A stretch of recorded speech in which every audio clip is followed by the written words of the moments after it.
Right. அனைத்து மாணவர்களையும் எங்கட இந்த கணித கருத்தரங்கிற்கு நாங்க வரவேற்கின்றோம். இந்த நாட்டின் சீரற்ற இந்த காலநிலையில உங்கள் அனைவருக்கும் இந்த ஒரு கணிதம் சம்பந்தமான ஒரு பூர்ண அறிவை வழங்கணும் என்ற ஒரு நோக்கத்தில் எங்கட இந்த செமினார் நடைபெறுது. இந்த கருத்தரங்கு சுருக்கமாக சொல்கிறேன்னு சொன்னால், இந்த கருத்தரங்கு 4 கட்டங்களை கொண்டிருக்குது. அதில் முதலாவது கட்டம் ஏற்கனவே முடிஞ்சு இப்போ நாங்கள் 2வது கட்டத்தில் இருக்கிறோம். இன்னும் 2 கட்டங்கள் இன்னும் தொடர்ந்து இருக்குது. ஆகவே 4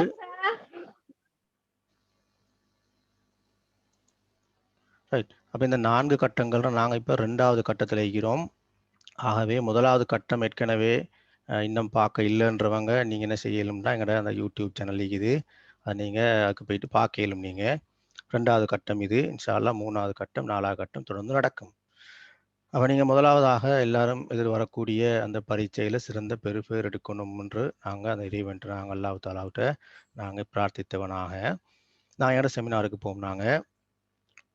நாங்கள் முதலாவது இன்றைக்கு செய்ய போகிறது பூர்ணமாக என்னன்னு சொன்னால் பார்த்தீங்கன்னா எங்கள்ட பகுதி 1 பி பகுதியை நான் இன்றைக்கு செய்ய போகிறோம். பகுதி 1னுடைய பி பகுதி.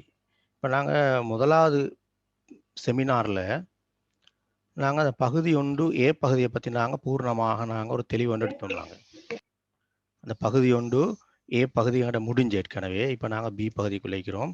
அப்போ நாங்கள் ஏற்கனவே நாங்கள் ஏற்கனவே முதலாவது செமினாரில் நான் அந்த பகுதி 1 ஏ பகுதி சம்பந்தமான ஒரு சிறிய விளக்கம் உங்களுக்கு அளித்தேன். நான் அதாவது இது பகுதி 1 ஏ பகுதி.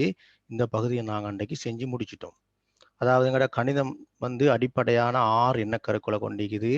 எண்கள் என்ற ஒரு எண்ணக்கரு, அளவீடுகள், அச்சர கணிதம், கேத்திர கணிதம், தொடைகளும் நிகழ்தகவும், புள்ளி விவரவியல், இப்படி 6 பிரதான தலைப்புகளை கொண்டதுதான் எங்கள்ட இந்த கணித பரீட்சை உளவல்.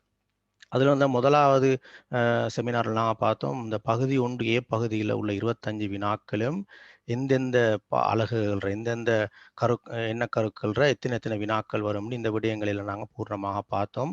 இந்த அடிப்படையில் எங்களோட வினாக்களை நாங்கள் பூர்ணமாக செய்தோம். ரைட். அதே மாதிரி நாங்கள் இன்றைக்கு பார்க்க போகிறது பகுதி பி தான். நாங்கள் இன்றைக்கு பார்க்க போகிறது பகுதி பி சம்பந்தமாக நாங்கள் சுருக்கமாக பார்க்குறதா இருந்தால் 10 புள்ளிகள் வீதம் 5 கட்டமைப்பு வினாக்கள் இருக்குது. நாங்கள் ஸ்ட்ரக்சர் வினாக்கள்னு சொல்லுவோம். அதில் இந்த அச்சர கணிதம் என்ற கருப்பொருளும் கேத்திர கணிதம் என்ற கருப்பொருளும் எங்களுக்கு இந்த பகுதி 1 பி பகுதியில் இடம்பெற மாட்டாது. எனது 6 தலைப்புகள்ற இந்த அச்சர கணிதம் என்ற கருப்பொருளும் கேத்திர கணிதம் என்ற கருப்பொருளும் எங்களோட இந்த பகுதி 1 பி பகுதியில் இடம்பெற மாட்டாது.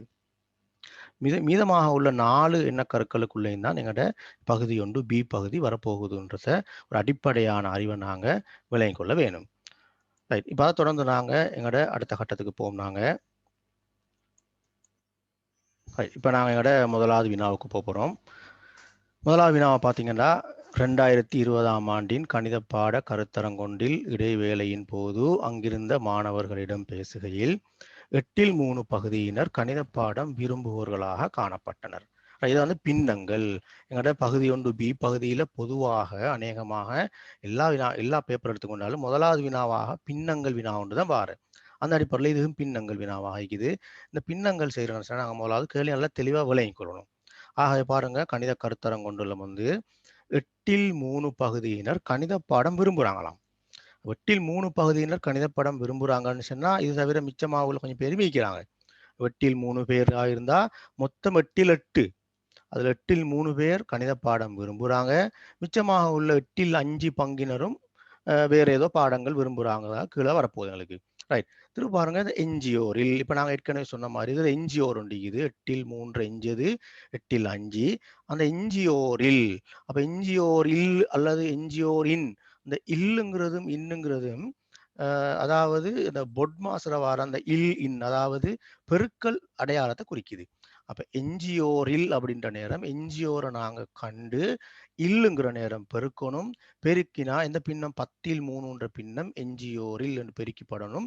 பெருக்கினா அது யாருக்குரியதுன்னு சொன்னா விஞ்ஞான பாடம் விரும்புகிறவங்களுக்குரியது. ஆகவே இதுக்குள்ள 2 பிரதானமான தரவுகள் இருக்குது.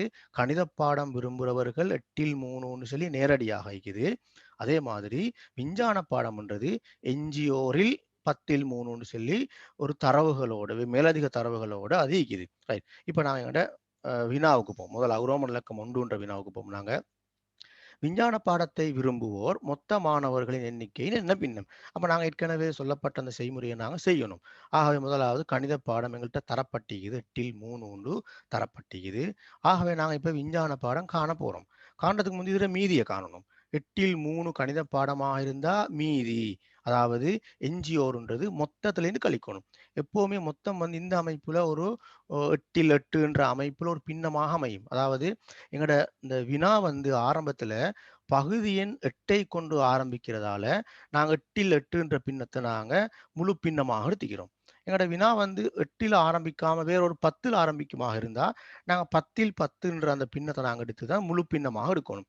ஆகவே எங்கட இந்த வினாவ பொறுத்தவரைக்கும் 8ல் 8ன்ற அந்த மொத்த பின்னத்திலிருந்து நாங்க கணித பாடத்த கழிக்க போறோம். ஆகவே கழிக்கிற நேரம் மீதமாக உள்ளது எங்களுக்கு என்னது என்ஜிஓர் 8ல் 5. அப்ப இது கணித பாடம் இல்லாம மிச்சமாக உள்ள எல்லாம் 8ல் 5 பகுதின்னு வரப்போகுது.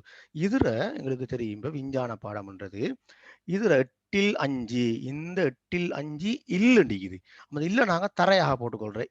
10ல் 3 என்ஜிஓரில் 10ல் 3ன்றது இந்த அமைப்புல நாங்க பெருக்கல் அடையாளத்தோட போட்டுக்கொள்றோம். இந்த பின்னத்துங்களுக்கு சுருக்கேலும் பாத்தீங்கன்னா இந்த 5ஐயும் இந்த 10ஐயும் எங்களுக்கு சுருக்கேலும். ஆகவே நாங்க சுருக்கின எங்களுக்கு வரப்போகுது இதுக்குள்ள 2 முறை 5க்குள்ள 1 முறை எங்களுக்கு கிடைக்க போகுது. இப்ப நாங்க மிச்சமாக உள்ளதெல்லாம் பெருக்குவோம் நாங்க. இங்க மேல 3 நிக்குது. தொகுதி எண்ல 3 மட்டும் தான் நிக்குது. பகுதி எண்ல 8ம் 2ம் பெருக்கி 8 2 16 இருக்குது. ஆகவே நாங்க அத பெருக்குற நேரம் எங்களுக்கு கிடைக்க போற விட வந்து 16ல் 3ன்ற பின்னம் எங்களுக்கு கிடைக்க போகுது. இது விஞ்ஞான பாடம்ன்றது. ஆக எங்களுக்கு இப்ப 2 விடயம் நாங்க கண்டுட்டோம். கணித பாடம் தரவுல உள்ளது. விஞ்ஞான பாடம் எங்களுக்கு தரப்பட்ட மேலதிக தரவுகளையும் பயன்படுத்தி, நாங்க அந்த விஞ்ஞான பாடத்துக்குரிய மாணவர்கள்ற எண்ணிக்கைய நாங்க பின்னமாக கண்டுகிறோம். இன்னும் நாங்க எண்ணிக்கை காணல. அப்ப 2 பின்னங்கள் எங்களுக்கு தெரியும். கணித பாடம் தெரியும். அதே மாரி விஞ்ஞான பாடம் எங்களுக்கு தெரியும். ரைட். இப்ப அடுத்ததுக்கு போறோம். கணித பாடம், விஞ்ஞான பாடம் தவிர சமய பாடத்தை விரும்பும் 27 பேரும் தவிர ஏனைய அனைவரும் தமிழ் பாடத்தை விரும்பக்கூடியவர்கள். ரைட். பாருங்க கணித பாடம், அதே மாதிரி விஞ்ஞான பாடம், அது தவிர, அப்ப அது தவிரன்ற நேரம் வந்து இது ரெண்டும் கூட்டி படணும்னு வரும் உங்களுக்கு. இது ரெண்டும் தவிர அப்படின்ற நேரம், இது ரெண்டும் கூட்டிப்பட்டதுக்கு போறோம். தவிர சமய பாடமும் எண்ணிக்கை தரப்பட்டிருக்குது. உங்களுக்கு பின்னம் தரப்படல. சமய பாடமும் தவிர அதுக்கு பிறகு மிச்சமாக உள்ள எல்லாரும் தமிழ் பாடம் விரும்பக்கூடியவர்கள். அப்ப 4 விடயங்கள் இருக்குது. கணித பாடம் ஒன்று இருக்குது, விஞ்ஞான பாடம் ஒன்று இருக்குது, சமய பாடம் ஒன்று இருக்குது, தமிழ் பாடம் ஒன்று இருக்குது. ரைட். எங்களோட வினா என்ன? தமிழ் பாடத்தை விரும்புவோர் மொத்த மாணவர்களில் 4ல் ஒரு பங்கு. இந்த கடைசியாக உள்ள தமிழ் பாடத்துக்குரிய பின்னம் தரப்பட்டிருக்குது 4ல் 1. சமய பாடத்தை விரும்புவோரை மொத்த மாணவர்களின் பின்னமாக தருக. அப்ப இடையில உள்ள இந்த சமய பாடம் என்ன பின்னம்ங்கிறத எங்களுக்கு வினா. அப்ப நாங்க விளங்கிக்கணும். எங்களுக்கு தரப்பட்ட தரவுகள் இருந்து நாங்க ஆரம்பிக்கணும். 4ல் 1ன்றது தமிழ் பாடம் விரும்பக்கூடியவங்க 4ல் 1. ஆகவே இந்த 4ல் 1 தமிழ் பாடமாக இருந்தா, இது தவிர மீதியாக உள்ளதெல்லாம் கணித பாடமும், விஞ்ஞான பாடமும், சமய பாடமும். அது விளங்கணும் தெளிவாக முதல்ல எங்களுக்கு. அப்ப எங்களுக்கு 4ல் ஒரு பகுதி தமிழ் பாடம். 4ல் ஒரு பகுதியில மிச்சமாக உள்ளது 4ல் 3 பகுதி. அந்த 4ல் 3 பகுதிக்குள்ள கணிதமும் மிக்குது, விஞ்ஞானமும் மிக்குது, சமயமும் மிக்குது. எங்களுக்கு சமயம் காண போறோம். அப்ப நாங்க இந்த கணிதமும், விஞ்ஞானமும் எங்களுக்கு ஏற்கனவே தெரியும் என்ற காரணத்தால, இந்த 4ல் 1 வார மீதி, அதாவது 4ல் 3 இருந்து இந்த கணிதம், விஞ்ஞானத்தை நாங்க கழிக்கிற நேரம், அதுக்கு ஒரு வாரம் மிச்சமாக உள்ளது சமய பாடமாக இக்கும் என்ற விடயம் எங்களுக்கு இந்த இடத்துல தெளிவாக விளங்கணும். ஆகவே அந்த அடிப்படையில நாங்க இட செயற்பாட்டை ஆரம்பிப்போம். நாங்க முதலாவதா செய்ய போறது ஆரம்பத்தில் உள்ள கணிதமும் விஞ்ஞானமும் சேர்ந்து எவ்வளோ பின்னம். ரைட். கணிதத்துக்குரிய பின்னம் எங்களுக்கு தெரியும் 8ல் 3, விஞ்ஞானத்துக்குரிய பின்னம் எங்களுக்கு தெரியும் 16ல் 3. கூட்ட போறோம். பகுதி எண்கள் சமன் இல்லாம எங்களுக்கு கூட்டே இயலாது. அப்ப நாங்க 8 16ஆக மாத்த இயலும். 8 16ஆக மாத்துறதுக்கு நாங்க 2ஆல பெருக்கணும். மேலேயும் கீழேயும் பெருக்கினா 8 16 16. ஆகவே மேல பாத்தீங்கன்னா தொகுதி எண்ல பாத்தீங்கன்னா 3 6 இங்க 3. அப்ப 3 6 3ம் 9 வரப்போகுது எங்களுக்கு. மேல 9 தொகுதி எண்ல 9, பகுதி எண்ல 16ல் 9ன்றது கணிதமும், விஞ்ஞானமும் சேர்ந்து வர மொத்தமாக உள்ள மாணவர்கள் எண்ணிக்கை. இப்ப நாங்க ஆரம்பத்துல தமிழ் பாடம் தவிர மிச்சமா உள்ளத பார்க்க போறோம். தமிழ் பாடம் தவிர ஏனைய பாடங்கள் விரும்புறவங்க மொத்தம் 4ல் 4 இருந்து நாங்க 4ல் 1 கழிக்கிற நேரம் எங்களுக்கு மீதியாவுள்ள 4ல் 3. அப்ப இந்த 4ல் 3க்குள்ள தான் ஆரம்பத்துல சொன்ன மாதிரி கணிதமும் மிகுது, விஞ்ஞானமும் மிகுது, சமயமும் மிகுது. அதுல கணிதம், விஞ்ஞானம் என்ற இந்த பின்னம் இந்த 4ல் 3 இந்த கழிபட்ட நேரம் மீதியாக உள்ளது எங்களுக்கு சமய பாடம்னு நாங்க இதுக்கு முதல் பார்த்த செயற்பாட்டை நாங்க செய்ய போறோம். ஆகவே சமயம் காண போறோம் நாங்க. இந்த 4ல் 3 இருந்து இந்த கணிதம், விஞ்ஞானம் சேர்ந்து வர 16ல் 9 கழிக்க போறோம். இங்கேயும் வந்து பகுதி எண்கள் சமன் இல்லாம கழிக்க இயலாது. அப்ப 4 16ஆக மாற்றப்படணும். மாற்றப்படணுமா இருந்தா 4 16 ஆகிறதுக்கு 4ஆல பெருக்கப்படணும். ஆகவே நாங்க மேலேயும் கீழேயும் 4ஆல பெருக்கினா கீழே 16ஆ மாறிடும். அதே மாதிரி இங்க மேல 3 12ஆ மாறிடும். 12ல கழிக்கணும் 9. ஆகவே 12ல் 9 கழிக்கிற நேரம் எங்களுக்கு கிடைக்கிற விட 3ன்னு வரப்போகுது. பகுதி எண்ணில் 16ல் 3 சமய பாடம் விரும்புறவங்க. அப்ப எங்களுக்கு இப்ப 4 பாடங்களும் விரும்புறவங்களோட பின்னங்கள் தெரியும். கணிதம் விரும்புற பின்னம் தெரியும் 8ல் 3. விஞ்ஞானம் விரும்புகிற ஆக்கள பின்னம் தெரியும் 16ல் 3. தமிழ் பாடம் விரும்புகிற மாணவர்கள பின்னம் தெரியும் 4ல் 1. சமயப்பாடம் விரும்புகிற மாணவர்கள பின்னம் தெரியும் 16ல் 3. அப்ப 4 பாடங்களும் விரும்பக்கூடிய மாணவர்களுக்குரிய பின்னங்கள் எல்லாம் தெரியும். அதே நேரம் எங்களுக்கு ஏற்கனவே எங்களோட முந்தின அந்த வினாவில் எங்களுக்கு தரப்பட்டுச்சு ஒரு தரவுண்டு எண்ணிக்கை சார்பான ஒரு தரவு தரப்பட்டுச்சு. என்னன்னு சொன்னா எங்களுக்கு 27 பேர் அப்படின்னு தரப்பட்டு இருந்துச்சு. சமயப்பாடம் விரும்புகிற 27 பேருன்ற ஒரே ஒரு எண்ணிக்கை மட்டும் எங்களுக்கு தரவாக தரப்பட்டிருக்குது. அப்ப அதை நாங்க கருத்துல கொள்ளணும். இதுக்கு பின்னால வர வினாக்களுக்கு எங்களுக்கு அந்த 27ன்றது எங்களுக்கு தேவைப்பட போகுது. உரோமன் இலக்கம் 3க்கு போனாங்க. அக்கருத்தரங்கில் கலந்து கொண்ட மொத்த மாணவர்களின் எண்ணிக்கையை காண்க. ரைட். இப்ப நான் ஏற்கனவே சொன்ன மாதிரி எண்ணிக்கை சம்பந்தமான ஒரு வினா வந்துட்டு அப்ப எங்களுக்கு ஏற்கனவே எண்ணிக்கை சம்பந்தமான ஒரு தரவு இருக்குது. அந்த தரவை பயன்படுத்த நாங்க இந்த எண்ணிக்கைக்கு போறோம். எந்த தரவு இருக்கிறவங்கள்ட்ட இது அந்த தரவு. அதாவது சமயம்ன்றது 27 பேர். அப்ப சமயத்துக்குரிய பின்னம் 16ல் 3ங்கிற பின்னம் 27 பேருக்கு சமன் என்ற அடிப்படையில் நாங்கள் இதை தரவாக எடுத்துக்கொள்ள போறோம். எடுத்துட்டு மொத்த மாணவர்கள் அப்படின்றது 16ல் 16ன்றது மொத்த மாணவர்கள் எண்ணிக்கை. அப்ப நாங்க 16ல் 3 பங்கு 27 பேராக இருந்தால் 16 பங்கு எத்தனை பேர்? இதுதான் எங்களோட வினா. ஆகவே 3 பங்குல இருந்து நாங்க என்ன செய்ய போறோம்டா ஒரு பங்கு எவ்வளோன்றதை கண்டுகொள்வோம். 3 பங்கு 27ஆக இருந்தால் ஒரு பங்கு கண்டுபிடிக்கிறதுக்கு நாங்க 3ஆல வகுக்க போறோம். 27 3ஆல வகுத்தா எங்களுக்கு கிடைக்கிற விட 9 பேர் என்று வரும். இது ஒரு பங்குக்குரிய மாணவர்கள் எண்ணிக்கை. 16 பங்குக்குரிய மாணவர்கள் எண்ணிக்கை காணப்படணுமா இருந்தா இந்த 9 16ஆல பெருக்கிப்பட வேணும். ஆகவே 9 தர 16 144 மாணவர்கள். இது மொத்த மாணவர்களாக இருக்கும். நாங்க இந்த எண்ணிக்கைகள் என்ற வினா நாங்க காணணுமா இருந்தா எங்களுக்கு ஏற்கனவே தரப்பட்டிருந்த அந்த எண்ணிக்கை சார்பான ஒரு தரவை நாங்க உருவாக்கி அதுல இருந்து நாங்க எங்களோட மொத்த மாணவர் எண்ணிக்கை கண்டுகொள்ள இயலும். உங்களோட உங்களோட விளக்கங்கள் போதாம இருந்தா நீங்க கேட்டுக்கொள்ள இயலும். முதலாவது வினா இத்தோட முடியுது. பின்னங்கள் சம்பந்தப்பட்ட வினா முடியுது. 10 புள்ளிகளை கொண்ட பின்னங்கள் சம்பந்தப்பட்ட வினா. உங்களுக்கு அடுத்ததாக இன்னொரு விடயம் ஞாபகப்படுத்தணும். என்னடா இந்த பகுதி 1 பகுதிக்குள்ள அதாவது பகுதி 1 பி பகுதி நான் செஞ்சு கொண்டிருக்கிற பகுதிக்குள்ள ரோமன் இலக்கம் 4க்கு மேல உங்களுக்கு வாரது இல்லை. பொதுவாக ரோமன் இலக்கம் 1, ரோமன் இலக்கம் 2, ரோமன் இலக்கம் 3 அப்படின்னு சொல்லி ரோமன் இலக்கம் 4க்கு மேல வாரது இல்லை. பகுதி 2ல வரும், ஆனா பகுதி 1ல வராது. இப்ப நாங்க அடுத்தது 2வது வினாவுக்கு போறோம். தெற்காசிய போட்டி ஒன்றிற்கான பயிற்சி நிகழ்வு ஒன்று கொழும்பில் நடைபெற்றது. அங்கிருந்த பயிற்சியாளர்களில் 4ல் ஒரு பகுதியினர் சுவட்டு நிகழ்ச்சிக்கான பயிற்சிகளில் ஈடுபட்டு கொண்டிருந்தனர். அப்ப 4ல் ஒன்று எங்களை சாதாரணமாக கால்வாசின்னு சொல்லுவோம். நாங்க கால்வாசியான பயிற்சியாளர்கள் வந்து சுவட்டு நிகழ்ச்சிகளில் ஈடுபட்டு கொண்டிருக்கிறாங்க. பயிற்சியில் ஈடுபட்டு கொண்டிருந்த ஏனைய வீரர்கள் தொடர்பான தகவல்கள் பின்வரும் வட்ட வரைவில் காட்டப்பட்டுள்ளது. ரைட். இப்ப நாங்க இதான் எங்களோட தரப்பட்டிருக்கிற வட்ட வரைவு. இந்த வட்ட வரைவு எங்களோட அந்த வினாத்தாள் இருக்குது. சுவட்டு நிகழ்ச்சிகள் சம்பந்தமான ஒரு தரவு தரப்பட்டிருக்குது. 4ல் ஒரு பங்கு அதை அடிப்படையாக கொண்டு நாங்க எங்களோட அடுத்த வினாவுக்கு நாங்க போறதுக்கு முதல் இந்த இடத்துல உள்ள கோணத்தை நான் காணப்போறோம். அதாவது மொத்தமாக ஒரு புள்ளியை சுற்றி வருள்ள கோணங்கள் 360 கால்வாசின்ற நேரம் 360 4ஆல வகுத்து பட்டா இந்த இடத்துக்கு வரப்போற விட 90 பாகைன்னு வரும். அதை நாங்க இந்த இடத்துல நான் குறிச்சு கொள்வோம். குறிச்சோன்னா இதுக்கு புறவு வார வினாக்களுக்கு எங்களுக்கு இது இலகுவாக அமையும். 4ல் ஒரு பகுதி என்ற அந்த பகுதியை நாங்கள் 90 பகுதியாக குறிச்சிட்டோம். இப்போ நாங்கள் அடுத்த தரவு தரப்பட்டிருக்குது பாருங்க. கரம் பயிற்சியில் ஈடுபட்டு கொண்டிருந்தவர்களின் எண்ணிக்கை சுவட்டு நிகழ்ச்சிகளில் ஈடுபட்டு கொண்டிருந்தவர்களில் 3ல் ஒரு பகுதியாம். ரைட். அப்ப நாங்க திருப்பி எங்கட படத்துக்கு போறோம். கரம் பயிற்சியில் ஈடுபட்டு கொண்டிருந்த இந்த பகுதி சுவட்டு நிகழ்ச்சியில் ஈடுபட்டு கொண்டிருந்த பகுதியினுடைய 3ல் ஒரு பங்கு அப்படின்ற நேரம் அது 3ஆல வகுத்துப்படணும். 3ல் ஒரு பங்கு. அப்ப 90 பாகை 3ஆல வகுத்துப்படுற நேரம் அது கரம் என்ற பகுதிக்குரிய கோணமாக அமையும் என்ற தரவு எங்களுக்கு இந்த இடத்துல வழங்கணும். அப்ப கரம் என்றதுக்குரிய கோணம் எங்களுக்கு கண்டுபிடிக்க இயலும். அடுத்த ஒரு தரவு தரப்பட்டிருக்கு பாருங்க. மைதான நிகழ்ச்சிகளில் ஈடுபட்டு கொண்டிருந்தவர்களின் எண்ணிக்கை கரம் பயிற்சியில் ஈடுபட்டு கொண்டிருந்தவர்கள் எண்ணிக்கையின் 5 மடங்கு. இந்த இடத்துல மைதான நிகழ்ச்சிகள் இடம், இந்த இடம் வந்து கரம் என்ற இடத்தினுடைய 5 மடங்கு. அப்ப நாங்க ஏற்கனவே இந்த கரம் கண்டுபிடிச்சிக்கிறோம். எத்தனை வரப்போகுது எங்களுக்கு?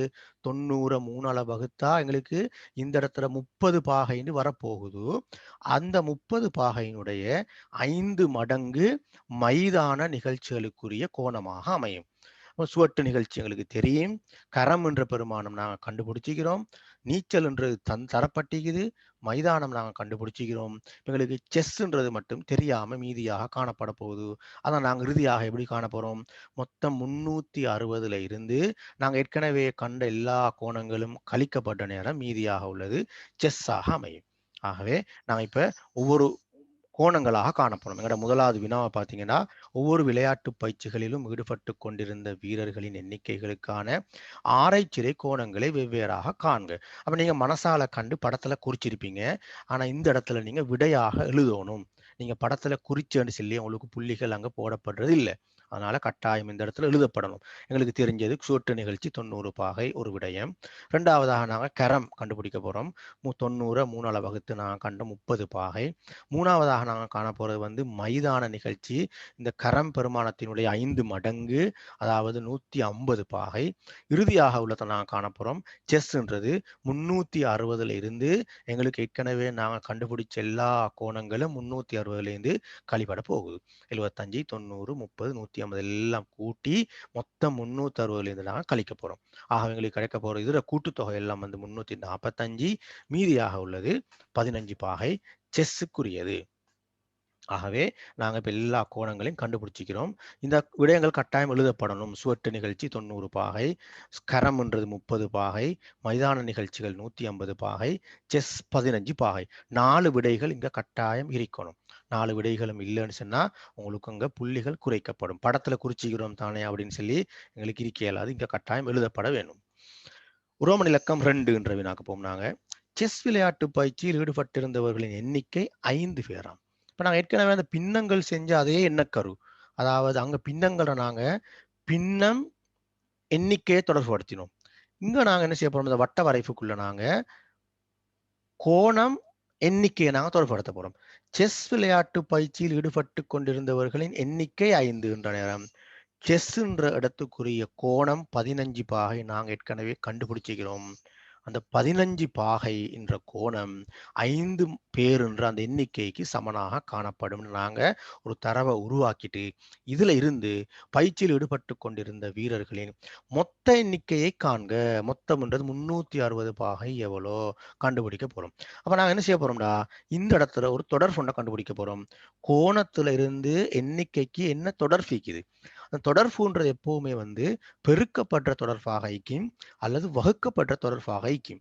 ஆகவே நாங்கள் யோசிப்போம் 15 பாகையிலிருந்து நாங்க இந்த பாகை இந்த எண்ணிக்கை எல்லாம் இலக்கங்களை மட்டும் பார்ப்போம். நாங்கள் அந்த அலகுகள் எல்லாம் விட்டுட்டு 15 என்ற இலக்கம் 5 என்ற இலக்கமாக மாறணுமாக இருந்தால் அந்த 15 வகுத்துப்படணும். எதால வகுத்துப்படணும்? தொடர்பை நாங்கள் என்ன காண போறோம்? 3ஆல வகுத்துப்பட வேணும். 15 3ஆல வகுத்தால் 5 வரும். இதே தொடர்பு இந்த இடத்துக்கும் எங்களுக்கு பிரயோகிக்க போறோம். நாங்க இந்த 15 3ஆல வகுத்து 5 வார மாதிரி 360 3ஆல வகுத்து நாங்கள் கண்டுபிடிக்க போறோம். எங்களுக்கு வரப்போற விட 120 வீரர்கள் வரப்போகுது. அப்ப இந்த தொடர்பை நாங்கள் இலகுவாக இனம் கண்டு கொண்டு சொன்னா எங்களுக்கு இந்த இலகுவான முறை எங்களுக்கு இந்த இடத்துல பாவிச்சு கொள்ள இயலுமாக இருக்கும் எங்களுக்கு. 120 பாகைன்றதை நீங்க எழுதி காட்டணும். நீங்க வேற செய்முறைகள் நீங்க பாவிச்சு கொள்ளையிலும். முறைகள் மாறையிலும், ஆனா இந்த விடைகள் மாற இயலாது. ரோமன் இலக்கம் 3 வினாவுக்கு போம்னாங்க. பயிற்சி நடைபெற்ற இடத்தில் இருந்த வீரர்கள் அவர்களது குடும்பத்தினர் உட்பட மொத்தம் 100 பேர்களில் வயதுகள் தொடர்பான தகவல்கள் தரப்பட்டிருக்குதாம். ரைட். அப்ப அந்த இடத்துல இந்த 100 பேர் அத்தகவல்களை கொண்டு திரள் மீடுரன் வலை ஒன்றை வரைந்து வலையை பயன்படுத்தி அங்கிருந்த நபர்களின் இடைய வயதை காண்க. இந்த திரள் மீடுரன் வலை என்றது 3ஆம் தவணை பாடத்துக்குரியது. 2ஆம் தவணை பாடத்துக்குரியது. ரைட். திரள் மீடுரன் வலையை நாங்க வரையணுமாக இருந்தால் முதலாவது விடயம் எங்களுக்கு ஞாபகம் வரணும். திரள் மீடுரன் அப்படின்ற ஒரு அட்டவணை எங்களுக்கு உருவாக்கப்படணும். இதோட அந்த வினாத்தாள்ற உள்ள அட்டவணை இதோட மேலதிகமாக இந்த இடத்துல நாங்க உருவாக்க வேணும் திரள் மீடுரன். திரள் மீடுரன் எப்படி உருவாக்குறன்றதை நாங்க இலகுவாக எங்களுக்கு என்ன கண்டுகொள்ளையிலும்.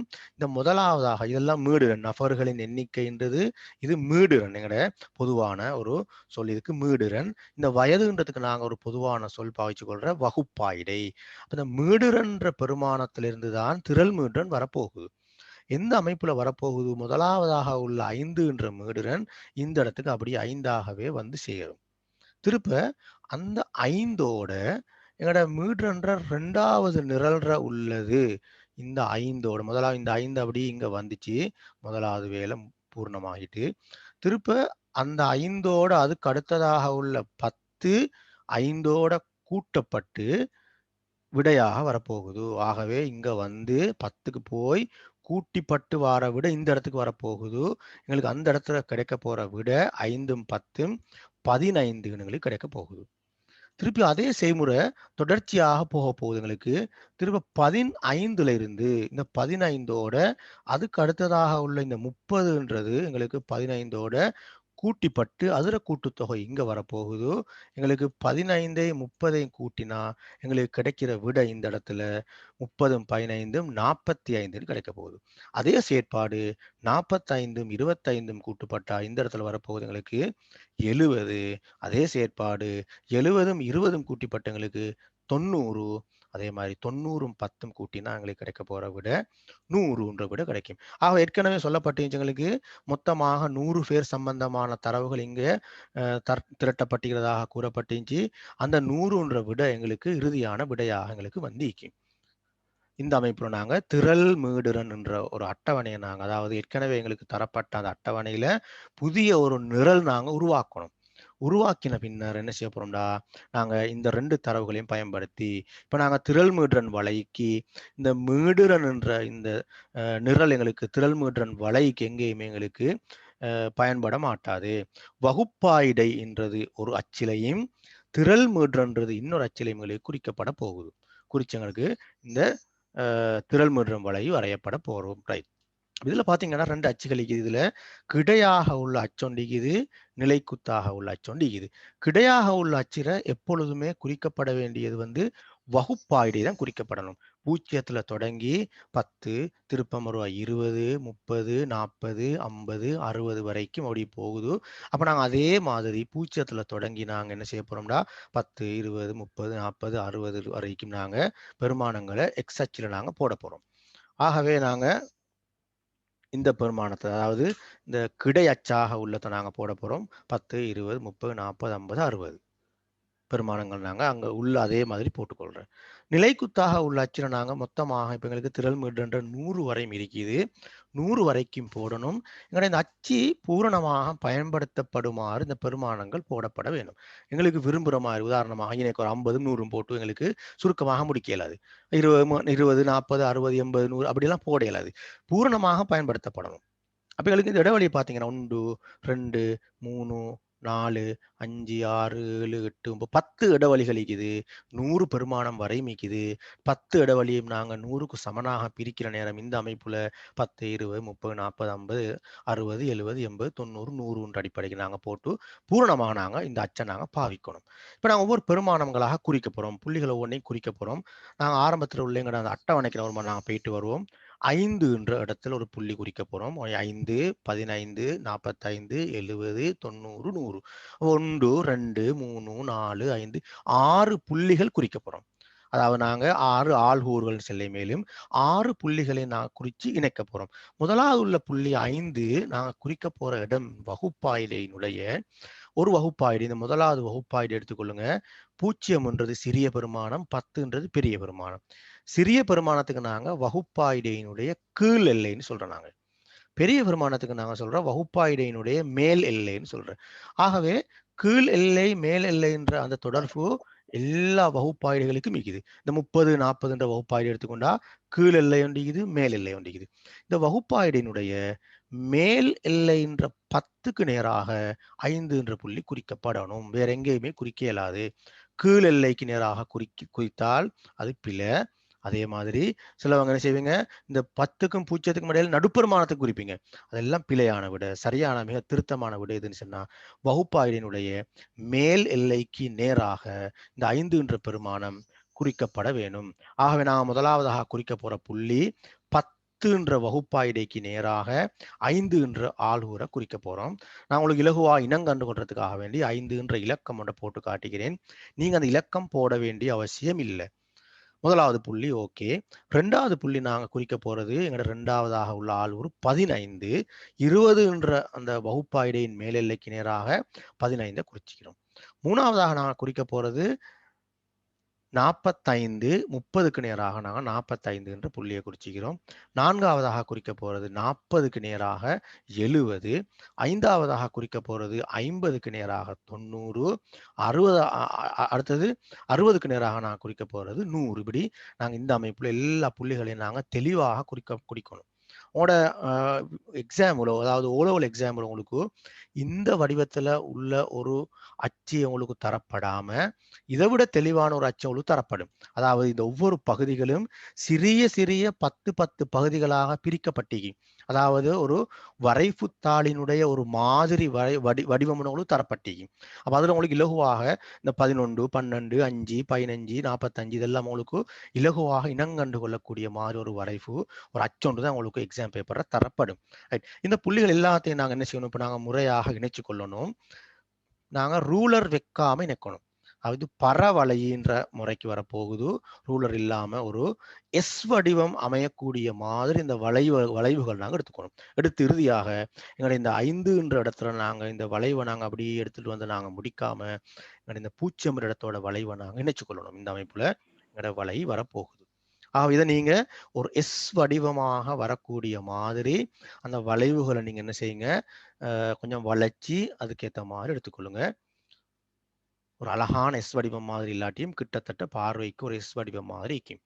இந்த திரள் மீடுறன் வலையை நாங்க ஆரம்பிக்கிற முதலாவது குறித்த புள்ளியிலிருந்து 0க்கு போய் இணைஞ்சிக்குது. அப்ப வலை எப்போதுமே 0க்கு போய் இணைந்து கொள்ளுமா அப்படின்னு ஒரு கேள்வி நீங்க கேளும் சில நேரம். அப்படி கேட்டால் அதுக்குரிய விடை எப்போதுமே 0க்கு போய் சேராது. அப்ப எதுக்கு போய் சேரும்? எங்கட அட்டவணை வகுப்பாயிட எந்த பெருமானத்துல ஆரம்பிக்குதோ அந்த பெருமானத்துக்கு தான் வலை போய் இறுதியாக முற்றுப்பெறும். எங்கட அட்டவணை 0த்துல ஆரம்பிக்கிற காரணத்தால எங்கட இந்த வலை 0 இடத்துல போய் முற்றுப்பெறுது. ஒருவேளை அட்டவணை 10ல ஆரம்பிச்சிருந்தால் எங்கட 10ன்ற இடத்துல இந்த வலை இப்படி இந்த அமைப்புல எங்களுக்கு வர வந்திருக்கும். ஆகவே கட்டாயம் வகுப்பாய்டையினுடைய ஆரம்பம் எந்த இடமோ அந்த இடத்துல தான் எங்கட வலை முற்றுப்பெறணும். இதுதான் உங்களோட வலை. இப்போ வலையை வரைஞ்சிட்டோம். அதுக்கு அடுத்ததாக எங்களுக்கு இன்னொரு வினா கேட்டிக்குது, இடையத்தையும் காண்க. இடையம்ன்றது நாங்க இதுல முதலாம் காலனைன்னு ஒன்று காணேலும், 2ஆம் காலனை காணேலும், 3ஆம் காலனைன்னு காணேலும். அதுல முதலாம் காலனைக்கு Q1 என்று படிச்சிருப்பீங்க, 2ஆம் காலனை Q2, 3ஆம் காலனை Q3. ஆக இதுல இந்த Q2ன்ற 2ஆம் காலனைக்கு எங்களோட பாடத்துல சொல்லப்படுற ஒரு பிரதானமான ஒரு பேர் தான் இடையம்னு சொல்லக்கூடிய பேர். ஆகவே அந்த இடையம்ன்றது நடுவுலைக்கும் மொத்தமாக எங்களுக்கு இருக்கக்கூடிய பெருமானம் 100 புள்ளி வரைக்கும் எங்களுக்கு குறிக்கப்பட்டிருக்குது. மொத்தம் 100. சில நேரம் எங்களுக்கு 100ன்றது வரையும் குறிக்கப்படாம இருக்கலும். நாங்க 100 வரையும் போட்டிருப்போம். ஆனா எங்களுக்கு 98 வரையும் தான் நாங்க புள்ளியை குறிச்சிருப்போம். அந்த இடத்துல மொத்தம் 100 இல்ல, 98. இறுதியாக குறிக்கப்பட்டிருக்கிற புள்ளி 100க்கு நேராக இருக்கிற காரணத்தால மொத்தமாக திரள் மீடுன்ற மொத்த எண்ணிக்கை 100. அந்த 100னுடைய அரைவாசின்றது 50 என்ற இடத்துல தான் இடையம் என்ற பெருமானம் காணப்பட போகுது. இந்த இடம் தான் இடையம்.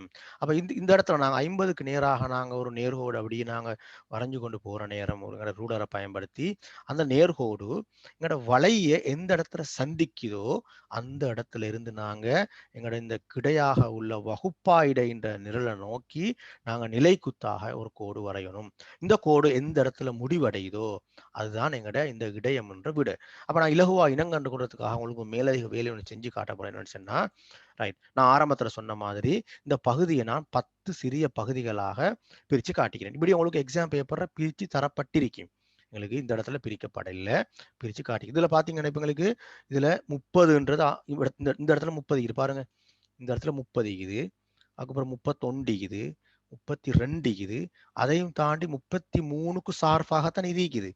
33 சரியா 33 இல்ல, ஆனா 33க்கு அருகாமையில் இருக்குது. ஆகவே எங்கட இடையம் என்ற அந்த கோடு எங்களுக்கு வகுப்பாயிடையில போய் சேரக்கூடிய இடம் எங்கட விடையாக அமையும். இடைய வயது 33ன்னு போட்டுக்கொள்றாங்க. இது இடையம் காணக்கூடிய முறை. இதில் ஒருவேளை முதலாம் காலனை உங்களுக்கு வினாவாக கேட்கப்பட்டிருந்தா, முதலாம் காலன்றது மொத்த எண்ணிக்கையினுடைய கால்வாசி. 100னுடைய கால்வாசி 25க்கு நேரா அதே மாதிரி நீங்க ஒரு கோடு போட்டு நீங்க கண்டுபிடிச்சு கொள்ளையிலும். மூன்றாம் காலனை உங்களுக்கு வினாவாக கேட்கிற நேரம் முக்கால் வாசி 75க்கு நேராக நீங்க ஒரு கோடு போட்டு நீங்க அந்த புள்ளியை கண்டுபிடிச்சு கொள்ளையிலும். எங்களுக்கு அது கேட்கப்பட இல்லை என்ற காரணத்தால் இடையை மட்டும் இங்க கண்டுபிடிச்சுக்கிறோம் நாங்கள். ஆக இடையத்துக்குரிய விட 33 வரும். தெளிவாக நீங்க இனம் கண்டு கொள்ளணும். உங்களுக்கு இந்த விட 33ன்ற சரியான விடையில இருந்து உங்களுக்கு சில நேரம் ஒரு புள்ளி கூடுதலாக உள்ளதுக்கு உங்களுக்கு சில நேரம் புள்ளி போட இயலும். 33 சரியான விடையா இருந்தா 34க்கு புள்ளி போட இயலும். அல்லது 33 சரியான விடையாக இருந்தா 32க்கு புள்ளி போட இயலும். ஏதோ ஒன்றுக்கு தான் புள்ளி போடுவாங்க. இங்க சரியான விடையிலிருந்து ஒன்று கூடுதலாகவா குறையவாய்க்கும் என்றது தீர்மானிக்கிறது அது எக்ஸாம் செய்யறவங்க இல்லை, எக்ஸாம் தயாரிக்கிறவங்க தீர்மானிப்பாங்க. 33 சரியான விட, ஆகவே 34 வந்தாலும் நீங்க புள்ளி கொடுங்க, அல்லது 32 வந்தாலும் புள்ளி கொடுங்க. எது சொல்லப்படுதோ அந்த விட உங்கள்ட்ட இருக்கணும். அப்படி இல்லைன்னு இதுக்கு உங்களுக்கு புள்ளி கிடைக்கப்பட மாட்டாது. அந்த வினா முடியுது. 3வது வினாக்கு போகிறோம் நாங்க. அக்பர் ராஜா ஆகிய இரு நண்பர்களிடமும் ஒரே மாதிரியான ஒவ்வொரு கருப்பு வெள்ளை நிற பெட்டிகள் காணப்பட்டன. அக்பரின் கருப்பு பெட்டியினுள் 3 கருப்பு நிற மாபிள்களும். அப்ப அக்பர் ராஜா 2 பேர் இருக்கிறாங்க. அக்பர்கிட்ட இருக்கிறது கருப்பு பெட்டி, அவர்கிட்ட இருக்கிற கருப்பு பெட்டியில எங்களுக்கு 3 கருப்பு நிற மாபிள்களும் 2 வெள்ளை நிற மாபிள்களும் மொத்தமாக 5 மாபிள்கள் இருக்குது. ராஜாவின் பெட்டியினுள் அப்படிங்கிற நேரம் ராஜாவினுடைய பெட்டி அடுத்ததாக உள்ள வெள்ளை பெட்டி, அதுக்குள்ள என்ன சொல்லுகிறது, இவ்விரண்டு கருப்பு வெள்ளை மாபிள்கள் காணப்படுகின்றன. இவ்விரண்டு என்ற நேரம் 2 கருப்பு 2 வெள்ளை, அதான் இவ்விரண்டு கருப்பு வெள்ளை மாபிள்கள் காணப்படுகின்றன. முதலாவதாக உள்ள அக்பர் என்றவருடைய பெட்டிக்குள்ள 3ம் 2ம் 5 மாபிள்கள் இருக்குது. ராஜாவினுடைய பெட்டிக்குள்ள இவ்விரண்டு 4 மாபிள்கள் காணப்படுது. இருவரும் ஒரே சந்தர்ப்பத்தில் தத்தமது பெட்டிகளிலிருந்து ஒரு மாபிளை எழுமாறாக எடுக்கின்றனர். 2 பேரும் அவரவர் அந்த பெட்டிக்குள்ள இருந்து மாபிள் ஒன்று எடுக்கிறாங்க. ஆகவே எங்களுக்கு நாங்க நெய்யறை வரைஃபொண்டு வரைய போறோம். நெய்யறை வரைஃபு வரையறதுக்காக முதல்ல இன்னொரு முறை ஞாபகப்படுத்திக் கொள்வோம். அக்பரின் பெட்டிக்குள்ள 3ம் 2ம் 5 மாபிள்கள் இருக்குது. அதே மாதிரி ராஜாவின் பெட்டிக்குள்ள 2 2 4 மாபிள்கள் இருக்குது. இப்ப நாங்க 2 அச்சுகள், முதலாவது இந்த கிடை அச்சனாங்க அக்பருக்குரியதாகவும் நிலைக்குத்தாக உள்ள அச்சனாங்க யாருக்கு ராஜாவுக்குரியதாகவும் பார்த்து இந்த இடத்துல நாங்க அக்பர் ராஜான்னு பேர் போட்டுக்கொள்ளையிலும் அல்லது கருப்பு பெட்டி வெள்ளை பெட்டின்னு போட்டுக்கொள்ளையிலும், எது போட்டாலும் ப்ராப்ளம் இல்லை. நான் ஏதோ ஒன்றை போட போறேன். கருப்பு பெட்டி, அதாவது முதலாவது உள்ள அக்பரினுடைய பெட்டி.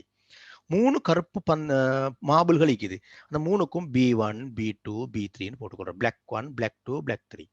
2 வெள்ளை கழிக்குது. அப்ப நாங்க 2க்கும் W1 W2 Wனா ஒயிட் 1 ஒயிட் 2 போட்டுக்கிறோம். அதே மாதிரி அடுத்த பக்கத்தை பார்த்தீங்கன்னா ராஜாவின் பெட்டி குலைக்கிறது 4 மாபிள்கள் மாத்திரம்தான். ஆகவே ராஜாவின் பெட்டி வெள்ளை பெட்டி, B1 B2 W1 W2, இந்த மீதியாக உள்ள இடத்துக்கு ஒரு பெரும் ஒன்றுமே ஒரு மாபிள் பேரொன்று வரமாட்டாது.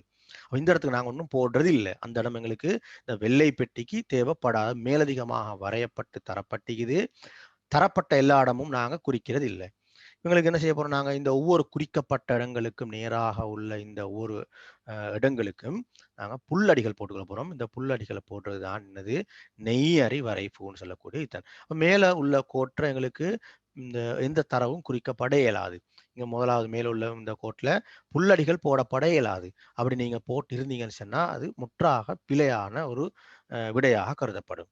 மேலதிகமாக எங்களுக்கு ஒரு புல்லடி கூட மேலதிகமாக வரை மேலாது. அதே மாதிரி ஒரு புல்லடி கூட இதிலிருந்து குறையே மேலாது.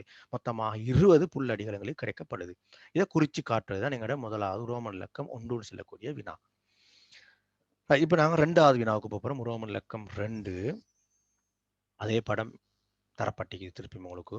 கருப்பு பெட்டியிலிருந்து வெள்ளை நிற பந்தும், வெள்ளை பெட்டியிலிருந்து கருப்பு நிற பந்தும் கிடைப்பதற்கான நிகழ்ச்சியை நெய்யறியில் கட்டமிட்டு காட்டி அதன் நிகழ்தகவை காண்க. அப்ப எங்களுக்கு கேட்கப்பட்டிருக்கிற வினா தெளிவாக விளங்கப்பட வேண்டிய ஒரு வினா ஒன்று. இது பாத்தீங்கன்னா, கருப்பு பெட்டியிலிருந்து வெள்ளை நிற பந்து, சாரி பந்துன்னு வந்திக்குது, அங்க மாபிள் வரணும் ஆகிக்கும். ரைட், அது ப்ராப்ளம் இல்லை. எங்களுக்கு கருப்பு பெட்டியிலிருந்து வெள்ளை நிறம் கிடைக்கணும் எங்களுக்கு. ஆகவே பாருங்க, கருப்பு பெட்டியிலிருந்து வெள்ளை நிறம்ன்றது மட்டும் வினாவாக இருந்தால் கருப்பு பெட்டிர வெள்ளைக்கு நேராக உள்ள எல்லாம் எங்களுக்கு கட்டமிடப்பட வேணும். இது முதலாவது வசனத்துக்குரிய பகுதி. கருப்பு பெட்டியிலிருந்து வெள்ளை நிற பந்தாக இருக்கணும். ரைட், இன்னொரு வசனம் இருக்குது. வெள்ளை பெட்டியிலிருந்து கருப்பு, வெள்ளை பெட்டியில இருந்து கருப்பாக இருக்கணுமா இருந்தா வெள்ளையினுடைய பெட்டியினுடைய கருப்புக்கு நேராக இந்த அமைப்புல உங்களுக்கு கட்டமிட்டு காட்டணும். இது ரெண்டும் வேற வேற வினாவாக இருந்தால் இது முதலாவது விடயமாக ஆயிக்கும், அடுத்த 2வது விடயமாக ஆயிக்கும். வேற வேற விடயங்கள் இல்லை, ஒரே வினாவாக காணப்படுற காரணத்தால இது எப்படி வரப்போகுதுன்னு பார்த்துக்கொள்ளும். நாங்க கருப்பு பெட்டில வெள்ளையாகவும் இருக்கணும், வெள்ளை பெட்டில கருப்பாகவும் இருக்கணும். இதுல இந்த கட்டமிட்டு காட்டிய எல்லா புல்லடிகளையும் பார்த்தா எங்களுக்கு இந்த புல்லடி எடுத்துக்கொள்ளுங்க. இந்த புல்லடி இதை பாருங்க, கருப்பு பெட்டில வெள்ளையாக இருக்குது, ஆனா வெள்ளை பெட்டில கருப்பாக இல்லை. அப்ப இந்த புல்லடி எங்களுக்கு பொருத்தம் இல்லை. எங்களுடைய இந்த வினாவுற 2 தரவையும் நாங்க ஒப்பிட்டு பார்க்கிற நேரம் எங்களுக்கு இந்த புல்லடி எங்களுக்கு பொருத்தம் இல்லாத புல்லடி. அதே மாதிரி இந்த புல்லடி பார்த்தீங்கன்னா, இந்த புல்லடியும் கருப்பு பெட்டில வெள்ளைக்கு நேராக இருக்குது, வெள்ளை பெட்டில கருப்புக்கு நேராக இல்லை. இந்த புல்லடியும் பொருத்தம் இல்லாத புல்லடி.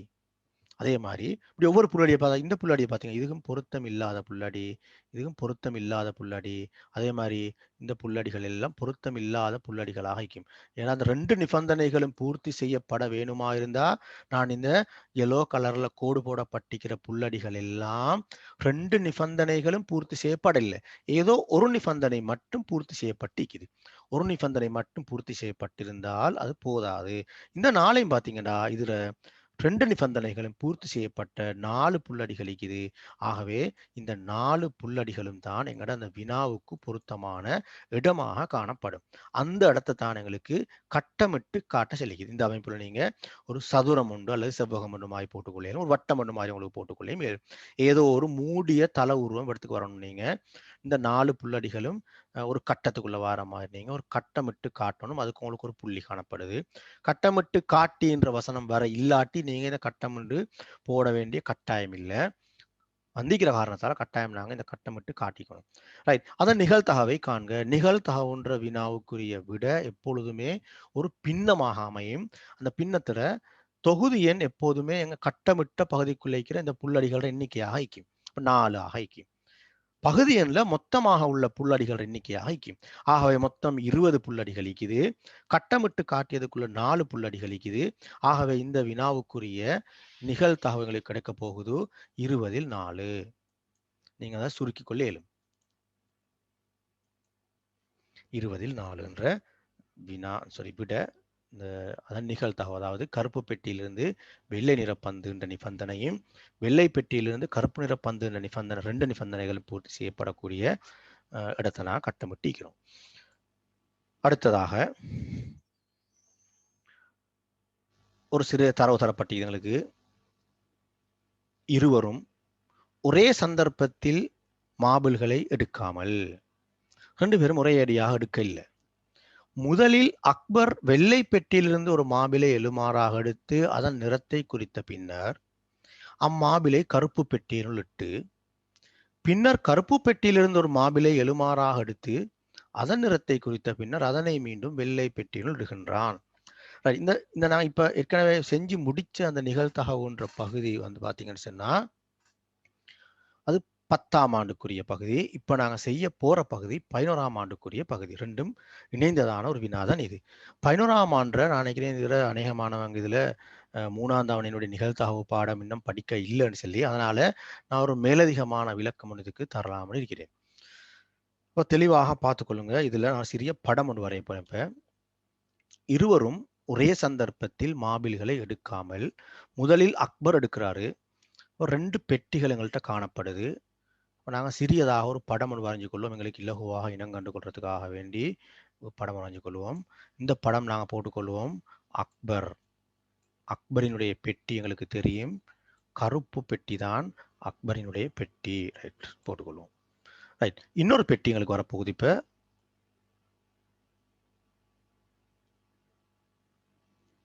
இந்த பெட்டி யாருக்குரியதுன்னு சொன்னா 2வது அந்த நண்பருக்குரியது.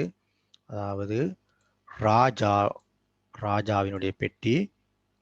அவர பெட்டி எங்களுக்கு ஏற்கனவே தரப்பட்டிக்குது. அது வெள்ளை பெட்டியாக எங்களுக்கு தரப்பட்டிக்குது. இருவரும் ஒரே சந்தர்ப்பத்தில் மாபிள்களை எடுக்காமல் முதலில் அக்பர் எடுக்கிறாரு. இவர இந்த இதுக்குள்ள பார்த்துக்கொண்டாங்க. அக்பர் கருப்பு பெட்டிக்குள்ள தரவை குறிச்சுக்கொள்ளாங்க. 3 கருப்பு மாபிள்கள் இருக்குது. ஆகவே நான் போட்டுக்கொள்றேன் 3 பின்னு போட்டுக்கொள்றேன். அதே மாதிரி 2 வெள்ளை மாபிள்கள் இருக்குது. ஆகவே நான் போட்டுக்கொள்றேன் 2 டபிள்யூன்னு போட்டுக்கொள்றேன். ராஜாவின் வெள்ளை பெட்டிக்குள்ள வந்து இவ்விரண்டு கருப்பு வெள்ளைகள் இருக்குது. ஆகவே 2 கருப்பு மாபிள்கள் இருக்குது. அதே மாதிரி 2 வெள்ளை மாபிள்கள் இருக்குது. ரைட், இதான் எங்கட ஆரம்பத்தில் உள்ள வினா. இதுல இருந்து பார்க்க போறோம். நான் ஆரம்பிக்க போறோம், பார்த்துக்கொள்ளுங்க. இருவரும் ஒரே சந்தர்ப்பத்தில் எடுக்க இல்லை. முதலில் அக்பர் வெள்ளை பெட்டியிலிருந்து ஒரு மாபிளை எழுமாறாக எடுக்கிறாரு. அக்பர் பெட்டி கருப்பு பெட்டி. ஆனா இப்ப அக்பர் எடுக்க போறது அதுல இருந்து இல்ல, இவர் இந்த ராஜாவினுடைய வெள்ளை பெட்டியிலிருந்து தான் அவர் எடுக்க போறாரு. வினா இதுதான். ஆகவே முதலாவதாக இந்த பெட்டியை நாங்க பார்க்க வேண்டிய அவசியம் இல்லை. அவங்க முதலாவதாக எந்த பெட்டியை பத்தி அவங்க சொல்றாங்களோ அந்த பெட்டியத்தை நாங்க முதலாவதாக பார்க்க போறோம். ஆகவே முதலாவதாக இந்த ராஜாவினுடைய பெட்டி தான் முதலாவதாக பயன்படுத்தப்படுற பெட்டி. இந்த பெட்டியில அக்பர் எடுக்கிறாரு. ஆக இவர் எடுக்கிற சந்தர்ப்பத்துல 4 மாபிள்கள் இந்திக்குது. ஆகவே நாங்க சிம்பிளாக ஒரு மரவடி படம் மாதிரி போட்டுக்கொள்ளும். நாங்க இப்படி பாத்தீங்கன்னா 4 இருக்குது. அந்த எடுத்ததுல பிளாக்காக இக்கேலும் அல்லது ஒயிட்டாக இக்கேலும். ரைட், பிளாக்காக ஈக்கணுமாக இருந்தா 4 2 பிளாக். ஆகவே இந்த இடத்துக்கு போட்டுக்கொள்ள போறோம். நாங்க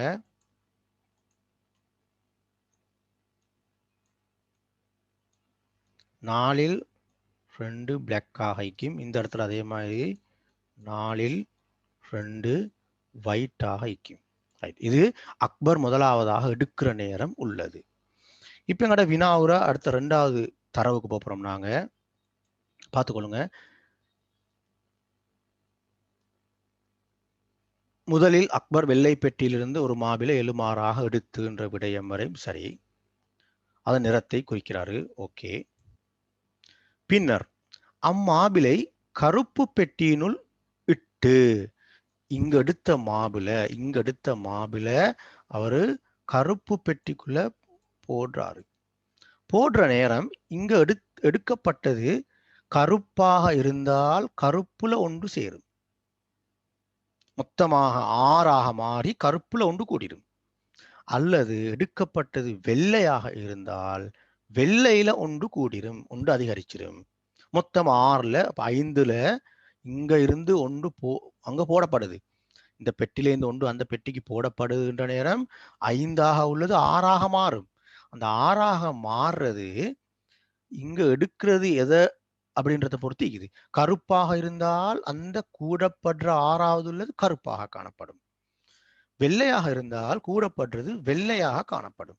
ஆகவே 2 சந்தர்ப்பங்கள் பாருங்க. முதலாவது எடுத்ததுக்கு போறோம் கருப்பாக இருந்தால் எங்களுக்கு மரவரைபடம் இந்த அமைப்பில் வரப்போகுது. கருப்பாக இருந்தால் கருப்பு ஒன்று கூடும். வெள்ளையாக இருந்தால் வெள்ளையில ஒன்று எங்களுக்கு அதிகரிக்க போகுது. ரைட். இப்ப நான் அடுத்து இப்ப தெளிவா விளங்கிக்கொள்ளணும். நாங்க இதுல கருப்பாக இருந்தா வெள்ளையா இருந்தா இதுல போடுறாரு. இந்த போடுறது அப்படின்ற சந்தர்ப்பம் இந்த மரவாரி படத்துல எங்கேயுமே குறிக்கப்படுறது இல்லை. முதலாவது பெட்டியில எடுக்கிறாரு. எடுக்கிற சந்தர்ப்பத்துக்குரியதுதான் இது முதலாவது நம்பருக்குரியது. திருப்ப ரெண்டாவதாக போடுறாரு. இங்க போடுறாரு. போடுறத நாங்க ஒன்று கூடுது அப்படின்னு நாங்க கணக்கெடுக்கணுமே தவிர 5ஆக இருந்தது 6ஆக மாறுது அப்படின்ற விடயம் கருத்தில் கொள்ளப்படணுமே தவிர இந்த போடப்படுறது இங்கெங்கேயும் குறிக்கப்படுறது இல்லை. ரைட். போட்டதுக்கு பின்னால என்ன செய்யறாரு? பின்னர் கருப்பு பெட்டியிலிருந்து ஒரு மாபிளை எடுத்து அதன் நிறத்தை குறித்த பின்னர் திருப்ப அதே ஆள் தான். ராஜாவுக்கு இங்க சம்பந்தம் இல்லை. அதே ஆள் இங்க இருந்து ஒன்று எடுக்கிறாரு. ரைட். இங்கிருந்து இப்ப எடுக்க போறாரு. ஏற்கனவே 5 இருந்த இப்ப ஒன்று வந்து சேர்ந்ததுக்கு பிறகுதான் எடுக்க போறாரு. மொத்தம் 6ஆக மாறிட்டு. ஆகவே இப்ப மொத்த எண்ணிக்கை இங்க 5 இல்ல 6ஆக மாறப்போகுது. மாறுற நேரம் எடுக்கிறது கருப்பாக ஈக்கணும் அல்லது வெள்ளையாக ஈக்கணும். அப்ப நாங்க என்ன செய்ய போறோம்? இந்த இடத்துல கருப்பாக ஈக்கணும் அல்லது வெள்ளையாக ஈக்கணும். அதே மாதிரி இந்த இடத்துலயும் வந்து கருப்பாக ஈக்கணும், அதே மாதிரி வெள்ளையாக ஈக்கணும். அப்ப இந்த முதலாவது உள்ள இந்த கிளை எதை குறிக்குதுன்னா, முதலாவது பெட்டியில் எடுத்தது கருப்பாக இருந்தால் கருப்புல ஒன்று அதிகரிக்கும். இந்த இடத்துல தான் ஒன்று அதிகரிக்கும். ஏற்கனவே 5ஓட 6ஆவது சேர போறது ஒரு பிளாக்காக இருக்கும். எங்களுக்கு 3 பிளாக்காக இருந்தது 4 பிளாக்காக மாறிட்டு.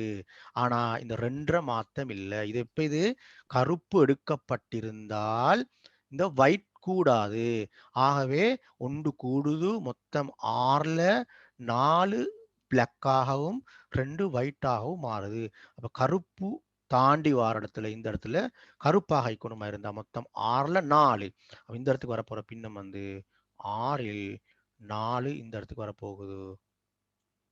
அதே மாதிரி மிச்சமாவுல 2 எங்களுக்கு இந்த இடத்துக்கு வரப்போகுது. 6ல் 2. ரைட். திருப்ப இது எதை குறிக்குது? எடுக்கப்பட்டது வெள்ளை. எடுக்கப்பட்டது வெள்ளையாக இருந்தால் வெள்ளை என்ற இடத்துல தான் சேரப்போகுது. இந்த இடம் வரப்போறது இல்லை. இப்ப இந்த இடம் இல்லை. அது கருப்பா இருந்தால்ன்ற விடயம் முடிஞ்சாது. எடுக்கப்பட்டது வெள்ளையாக இருந்தால் எங்கள்கிட்ட அதிகரிக்க போற மாபிள் வெள்ளையோடு ஒன்று சேரும். மொத்தமாக உள்ள 5 ஒன்று சேரப்போகுது. 6ஆவது உள்ளது ஒரு ஒயிட் தான் சேரப்போகுது. ஆகவே இந்த ஒயிட்ல தான் எடுக்க போற. ஏற்கனவே 3ன்ற மாற்றம் இல்லை. இந்த இடம் 2 3 சேர்ந்து 3 3 3 உண்டு மாறும்.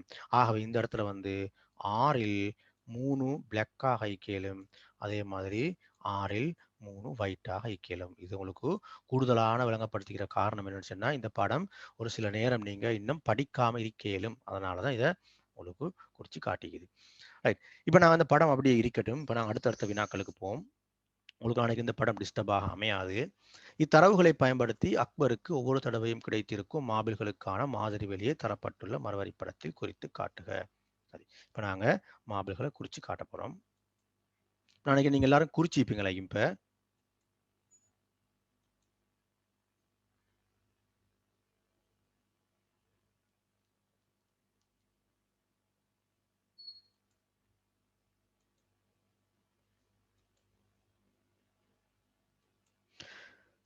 நினைக்கிறேன் இப்ப எல்லாரும் இந்த தகவலை நாங்கள் ஏற்கனவே வரைஞ்ச இந்த மரவரி படத்தை நீங்க எல்லாரும் பூர்ணப்படுத்தியிருப்பீங்க.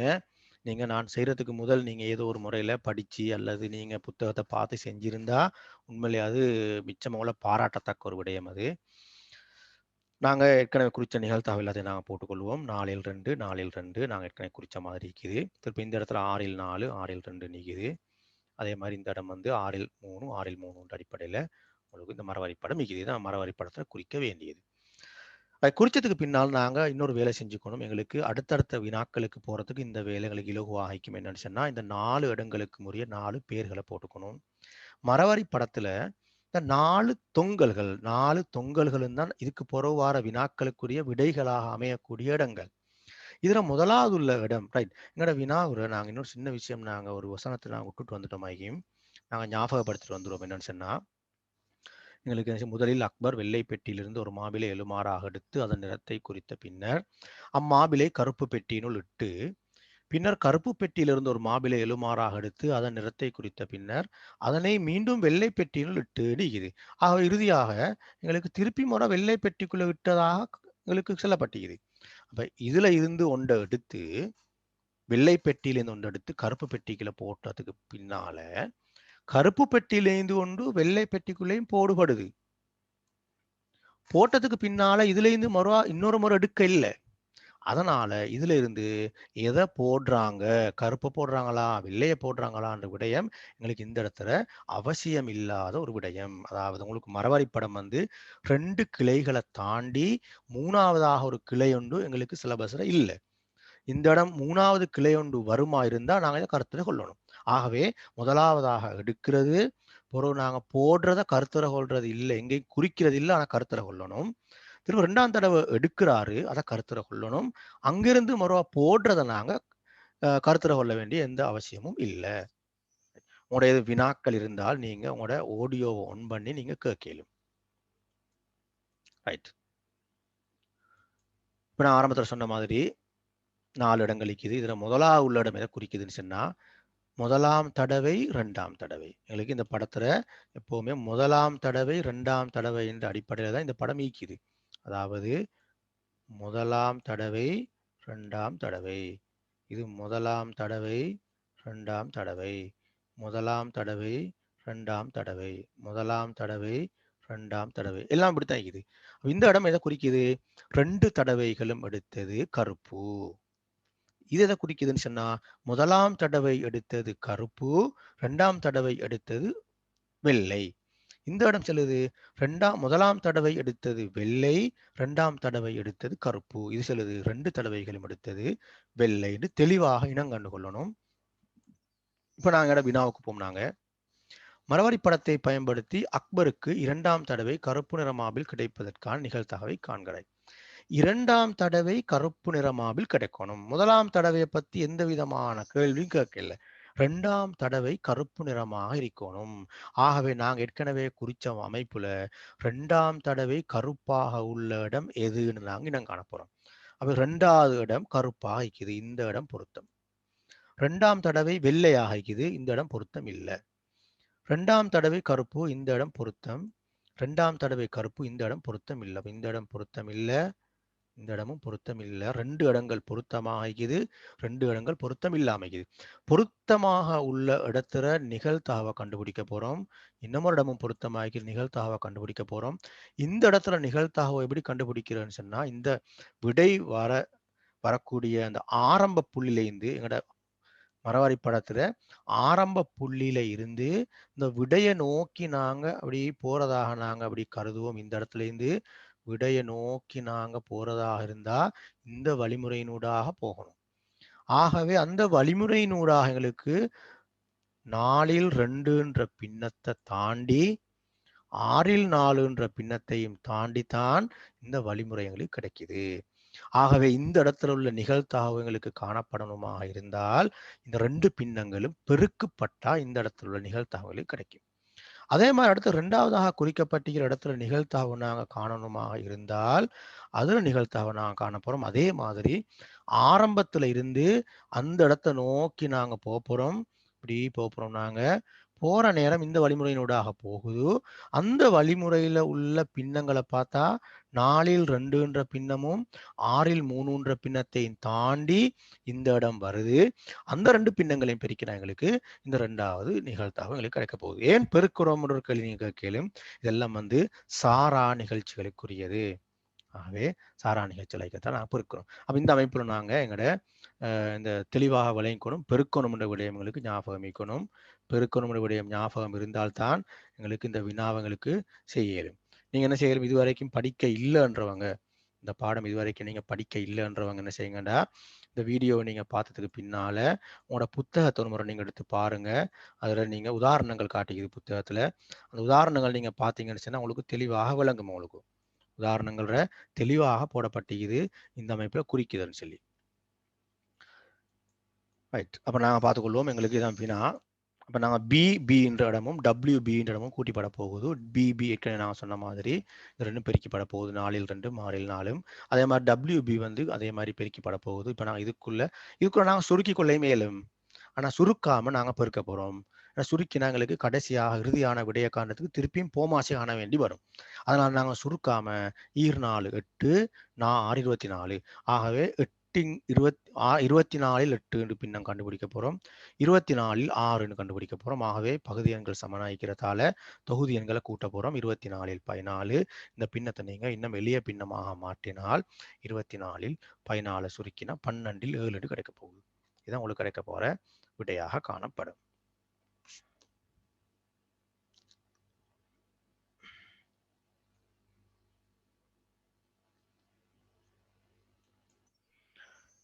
அதுல பி பகுதிக்கு போகும்.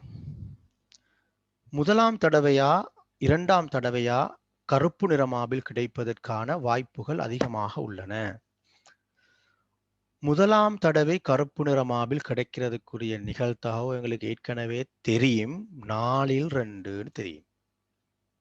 நாங்கள் சுருக்கிக் கொள்வோம் இலகுவா 2 1 சொல்லி. இரண்டாம் தடவை கருப்பு நிறமாவில் கிடைக்கிறதுக்குரிய நிகழ்தகவு நாங்கள் ஏற்கனவே கண்டு வச்சுக்கிறோம். 12 7 கண்டு வச்சுக்கிறோம்.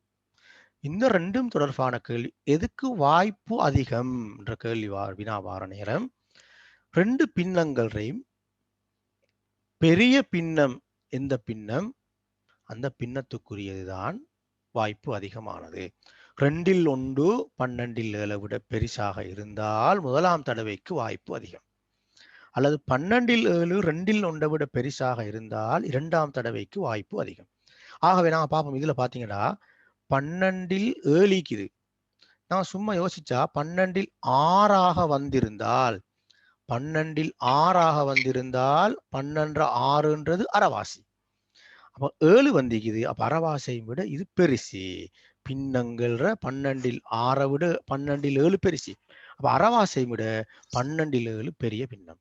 அரைவாசியை விட 12 7 பெரிய பின்னமாக காணப்படுற காரணத்தால நாங்க 12 7 பெரிய பின்னமாக எடுத்துக்கொள்றோம். 12 7ன்ற பின்னம் இரண்டாம் தடவைக்குரியது. ஆகவே இரண்டாம் தடவைக்கு வாய்ப்பு அதிகம்.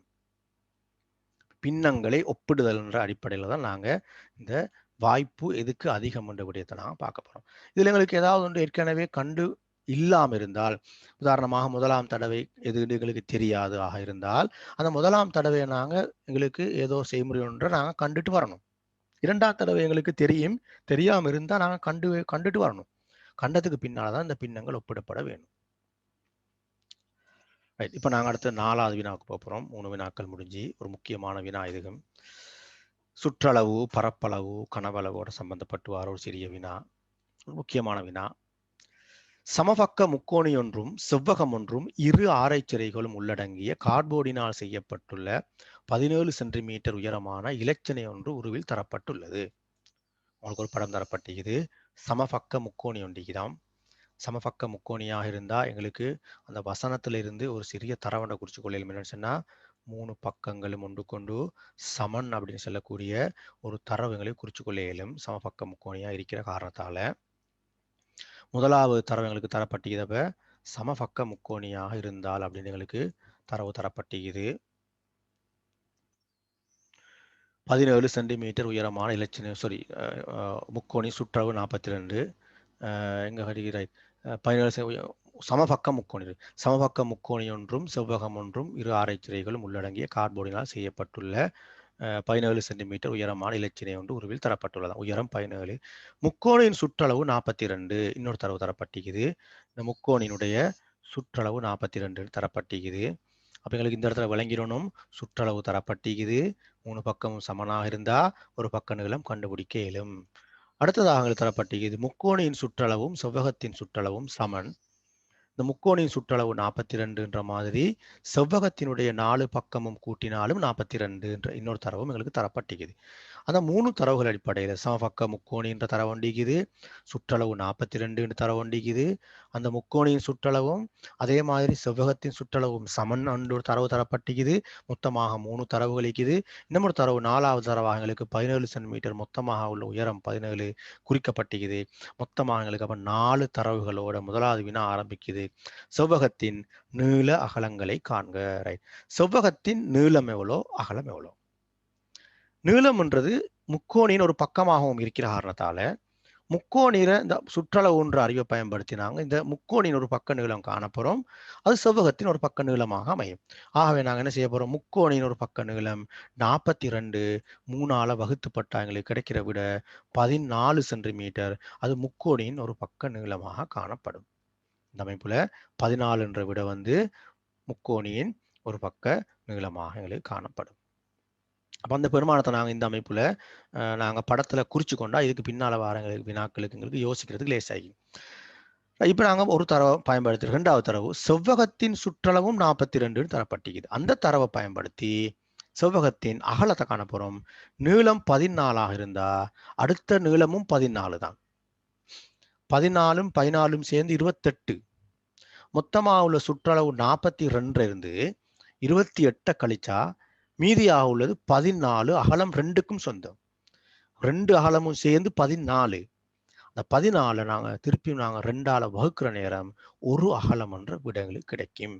அந்த செயற்பாட்டை நீங்க ஏதோ ஒரு செய்முறையில் செஞ்சு கொள்ளையிலும். செவ்வகத்தின் நீளம் நாங்கள் ஏற்கனவே கண்டது எழுதிக்கிறோம். செவ்வகத்தின் அகலம் காண்றதுக்காக நான் ஏற்கனவே சொல்லப்பட்ட அந்த செய்முறையை நான் ஒரு முறையில் செய்ய போறேன். 42 இருந்து நாங்கள் கழிக்க போறோம். எதுன்னு சொன்னா 14 கூட்டி கழிக்க போறோம். மொத்தமாக அவ்வளோத்தையும் நாங்கள் 2ஆல வகுக்க போறோம். இது நீங்க படிப்படியாக நீங்க 4-5 படிமுறையில் செஞ்சு கொள்ளையிலும் அல்லது இப்படி ஒரே படிமுறையில் செஞ்சு கொள்ளையும் மேலும் 14 சேர்ந்து 28 2ஆல வகுத்துப்படுறது அப்படியே இருக்குது. கழிச்சா வார விட 14 2ஆல வகுத்துப்பட்டா கிடைக்கிற விட 7. இதுதான் அகலமாக காணப்படும் செவ்வகத்தினுடைய அகலம். அந்த பெருமானத்தை நாங்கள் என்ன செய்யறோம்னு சொன்னா என்னோட உரிய இடத்துல நாங்கள் அப்படி போட்டுக்கொள்றோம். செவ்வகத்தினுடைய நீளம்ன்ற இடத்தை குறிச்சுக்கொள்ற, அகலம்ன்ற இடத்தையும் குறிச்சுக்கொள்ற. எங்களுக்கு ஏன் குறிச்சுக்கொள்றேன்னு சொன்னா நாங்கள் எங்களுக்கு குறிக்கிறதுக்கு வேற புள்ளி வேற நாங்கள் மேலதிகமான புள்ளிகள் தரப்படுறது இல்லை. ஆனால் குறிச்சுக்கொள்ற காரணம் என்னன்னு சொன்னா நாங்கள் எங்களோட இந்த இதுக்கு பின்னால வார வினாக்களை இலகுபடுத்திக் கொள்றதுக்காக வேண்டி. செவ்வகத்தின் அகலம் 14. இதில் ஆக முக்கியம் என்னன்னு சொன்னா செவ்வகத்தின் நீளம் 14 வசனம் நீங்க எழுதிக்கணும். செவ்வகத்தின் அகலம் செவ்வகத்தின் அகலம் இடத்துக்கு 7 வரணும். இந்த இடத்துல சின்ன திருத்தம் ஆகிக்கணும். நீங்கள் அந்த இடத்துக்கு போட்டுக்கொள்ளுங்க. 14 7 இந்த இடம் 14 வரப்பட மாட்டாது. 14 இல்லை 7 என்று வரும். 7 சென்டிமீட்டர் 14 வராது.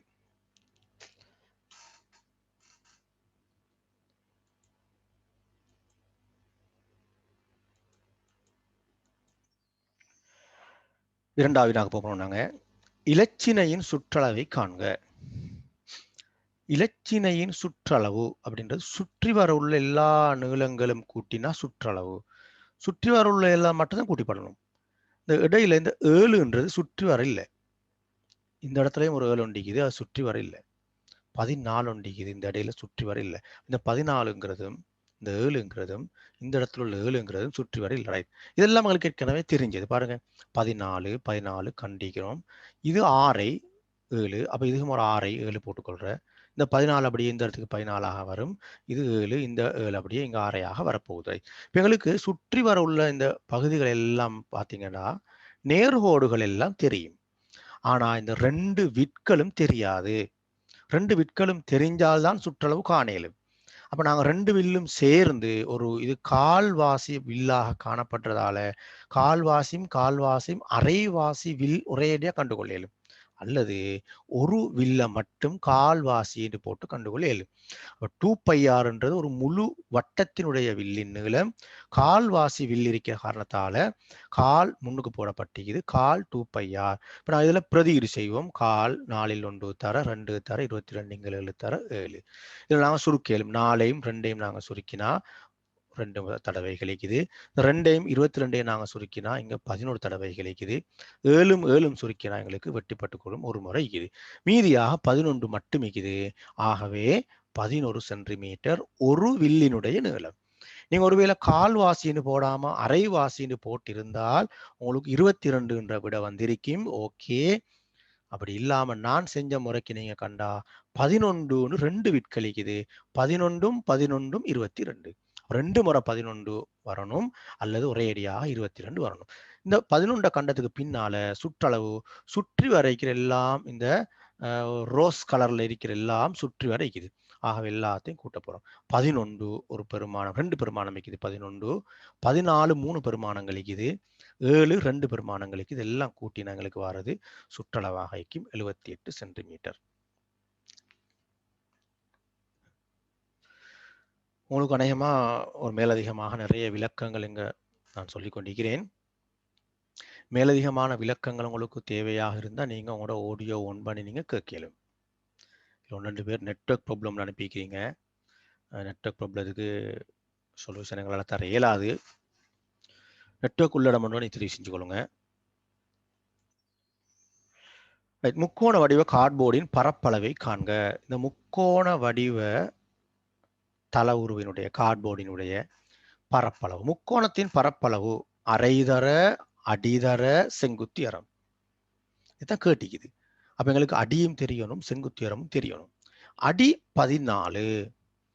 அந்த அடிக்கு செங்குத்தாக வரையப்படுற கோடுதான் செங்குத்துயரம் சொல்றது. இந்த செங்குத்துயரம் என்ற கோடு எங்களுக்கு இதுவரைக்கும் தெரியாது. இதை கண்டுபிடிக்கிறதுக்காக நாங்க என்ன செய்ய போறோம்? இப்பதான் நாங்க இந்த 17 பெருமானத்தை பாவிக்க போறோம். எப்படி பாவிக்க போறோம் பார்த்துக்கொள்ளுங்க. நான் போடுற மாதிரி இந்த கோடு பாருங்க அப்படியே தொங்கலுக்கு போகுது. இந்த 2 கோடுகளும் தொங்கலுக்கு போன முறை உங்களுக்கு விளங்கும். இந்த 2 கோடுகளும் இணைந்து வாரதுதான் அந்த 17 சென்டிமீட்டர் என்ற அந்த பெரிய கோடாக இருக்கும். ஆகவே இந்த 2 இந்த நேர்கோடுகளும் இந்த அமைப்புல அப்படியே நாங்க அந்த 17 என்ற கோட்டோட நாங்க அப்படி ஜாயின் பண்ற மாதிரி யோசிக்கிற நேரம் எங்களுக்கு 17 மொத்தமாக உள்ள இந்த உயரம்.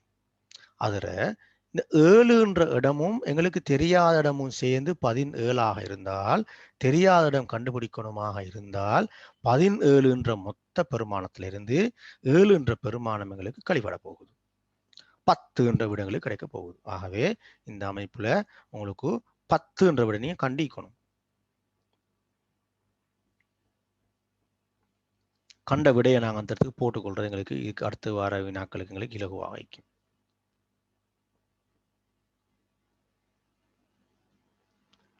ரைட்.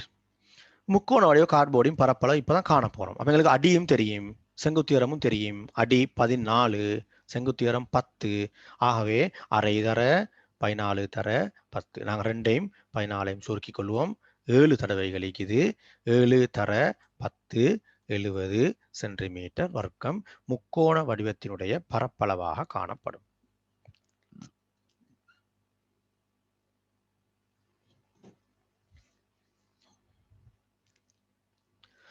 ரைட். பார்த்துக்கொள்ளுங்க. இரு ஆரைச்சிறைகளின் பரப்பளவுகளின் கூட்டுத்தொகை முக்கோணியின் பரப்பளவு என்பவற்றுக்கு இடையிலான விகிதத்தை எளிய வடிவில் தருக. இரு ஆரைச்சிறைகளின் பரப்பளவுகளின் கூட்டுத்தொகை. இந்த ஆரைச்சிறைகள பரப்பளவு இதுவரைக்கும் நாங்க காணல. ஆகவே நாங்க காணணும். அப்ப எங்களுக்கு தரப்பட்ட இந்த படத்தினுடைய ஒரு ஆரைச்சிறை கால்வாசியாக இருக்குது. அப்ப பரப்பளவு பையார் வர்க்கம் அதுக்கு முன்னால் ஒரு கால்வாசி வரும். ரெண்டும் சேர்ந்து ஒரேடியாக நீங்க காண மேலும் ரெண்டும் சேர்ந்து கால்வாசியும் அரைவாசி. பையார் வர்க்கத்துக்கு முன்னால அரைவாசியை போட்டு நீங்க கண்டுகொள்ளையிலும் அல்லது பையார் வர்க்கத்துக்கு முன்னால நீங்க கால்வாசியை போட்டு கண்டா ஒரு ஆரைச்சிறையின் பரப்பளவுகளுக்கு கிடைக்க போகுது. ஆகவே ஒரு ஆரைச்சிறையை நான் முதலாவதாக காணப்போறேன். 4 1 தர 22 7 தர 6 வர்க்கம் 7 தர 7 சுருக்கினால் 4 22 சுருக்கினால் எங்களுக்கு 11 முறை 11 தடவைகள் 2 தடவைகள் திருப்பி 7 7 எங்களுக்கு சுருக்கிப்பட போகுது. மீதியாக உள்ள ஓர் 11 11ஓட 7 பெருக்கிப்பட்டா 77 கீழ் 2ன்னு கிடைக்க போகுது எங்களுக்கு. 77 கீழ் 2 38.5. இது ஒரு ஆரைச்சிறையின் பரப்பளவு. ஒரு ஆரைச்சிறை 38.5 இருந்தால் 2 ஆரைச்சிறைகளும் சேர்ந்து இரு ஆரைச்சிறைகளின் பரப்பளவுகளின் கூட்டுத்தொகை கண்டுபிடிக்கணும். ஆகவே இரு ஆரைச்சிறைகளின் பரப்பளவுகளின் கூட்டுத்தொகை நாங்க 38.5 2 தடவைகள் கூட்டினா 77. இந்த இரு ஆரைச்சிறைகளின் பரப்பளவுகளின் கூட்டுத்தொகை என்ற பெருமானமும் முக்கோணியின் பரப்பளவுன்ற பெருமானமும் விகிதமாக எழுதப்பட வேணும். இதான் விகிதம் என்ற குறியீடு. ஆகவே இந்த இரு ஆரைச்சிலைகளின் பரப்பளவு எங்களுக்கு தெரியும் 77, முக்கோணியின் பரப்பளவு எங்களுக்கு தெரியும் 70, 77க்கு 70. எளிய வடிவத்துல கேட்டிருக்கிற காரணத்தால ரெண்டு பக்கமும் நாங்க 7 என்ற ஒரு பெருமானத்தால வகுத்து கொள்ளையிலும் 11க்கு 10 எங்களுக்கு விட கிடைக்க போகுது. ஆகவே 11க்கு 10 அந்த இரு ஆரைச்சிறைகளின் பரப்பளவுகளின் கூட்டுத்தொகைக்கும் முக்கோணியின் பரப்பளவுக்கும் இடையிலான விகிதமாக காணப்படுது. அடுத்ததாக நாங்கள் உரமல்லக்கம் 5க்கு போவோம். இரு ஆரைச்சிலைகளின் பரப்பளவுக்கும் சமனான இரு ஆரைச்சிலைகளின் பரப்பளவுக்கு சமனான இரு ஆரைச்சிலைகளின் பரப்பளவு கண்டிக்கிறோம் 77. செங்கோண முக்கோண வடிவம் ஒன்று செவ்வகத்தின் எஞ்சிய பக்கத்தின் மீது பொருத்த வேண்டி உள்ளது. செவ்வகத்துல 4 பக்கங்கள்ன்ற 3 பக்கங்களுக்கு ஏற்கனவே வரையப்பட்டிருக்குது தளவுருக்கள். ஒரே ஒரு பக்கத்துக்கு மட்டும் வரையப்படாமைக்குது. அந்த பக்கத்துல செங்கோண முக்கோண வடிவம் ஒன்று இருக்குதாம். எப்படி இருக்குதாம்? இரு ஆரைச்சிறைகளின் பரப்பளவுக்கு சமனான பரப்பளவுடா 77 என்ற பரப்பளவை கொண்ட ஒரு செங்கோண முக்கோணி இந்த இடத்துல இருக்குது. அம்முக்கோணியை அளவீடுகளுடன் உருவில் வரைந்து காட்டுக. அப்ப இந்த 77 சென்டிமீட்டர் வர்க்கம் என்றது இந்த முக்கோணிக்குரிய அளவீடாக கருதப்பட மாட்டாது. அளவீடாக கருதப்பட வேணுமா இருந்தா பரப்பளவுன்றதுக்கு எது தேவை? செவ்வகமாக இருந்தா நீளமும் அகலமும் தேவை. முக்கோணியாக இருந்தா அரைதர அடியும் செங்குத்தியரமும் தேவை. அடி என்ற பெருமானமும் செங்குத்தியரம் என்ற பெருமானமும் குறிக்கப்படணும். அந்த அடி என்ற பெருமானம் செங்குத்தியரம் என்ற பெருமானங்களுக்கு தான் இந்த வினாவுல தரப்பட்டிக்குது அளவீடுகள். அந்த அளவீடுகள் தான் குறிக்கணும். இந்த 77 நீங்க போட்டோன்னு சொல்லி அதுக்கு புள்ளிகள் கிடைக்கிறது இல்லை. படம் மட்டும் வரைஞ்சி வச்சாலும் உங்களுக்கு புள்ளிகள் போடுறது இல்லை. கட்டாயம் நீங்க 2 தரவுகளும் குறிக்கணும். ஆகவே இந்த அடி என்ற பெருமானம் 14 அப்படியே எடுத்துட்டு வந்து போட்டேலும் செங்குத்தியரம் என்ற பெருமானம் கண்டுபிடிக்கிறதுக்காக பரப்பளவுன்ற இந்த 77 பாய்க்க போறோம். அரைதர அடிதர செங்குத்தியரம் என்ற பெருமானம் 77 அப்படின்ற அறிவை நாங்க பயன்படுத்த போறோம். ஆகவே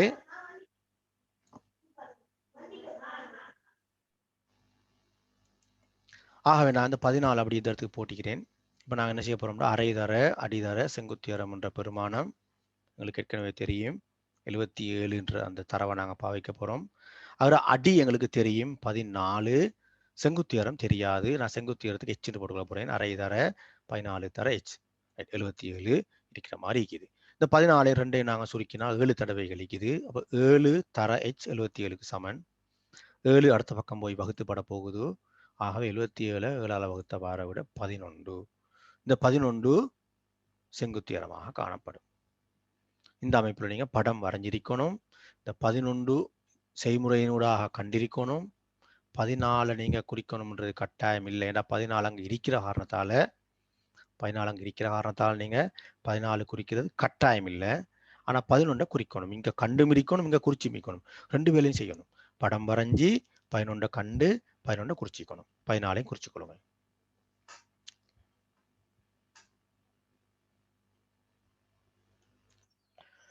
எங்கட கடைசி இறுதி வினாக்கு போறோம். நாங்க ரஹ்மான் தன்னிடம் இருந்த ரூபாய் 50,000 பணத்தை வருடத்துக்கு 12% கூட்டு வட்டி வழங்கும் வங்கி ஒன்றில் வைப்பிலிடுகின்றார். 2 வருட இறுதியில் முதலுடன் வட்டியையும் பெற்றுக் கொள்கின்றார்.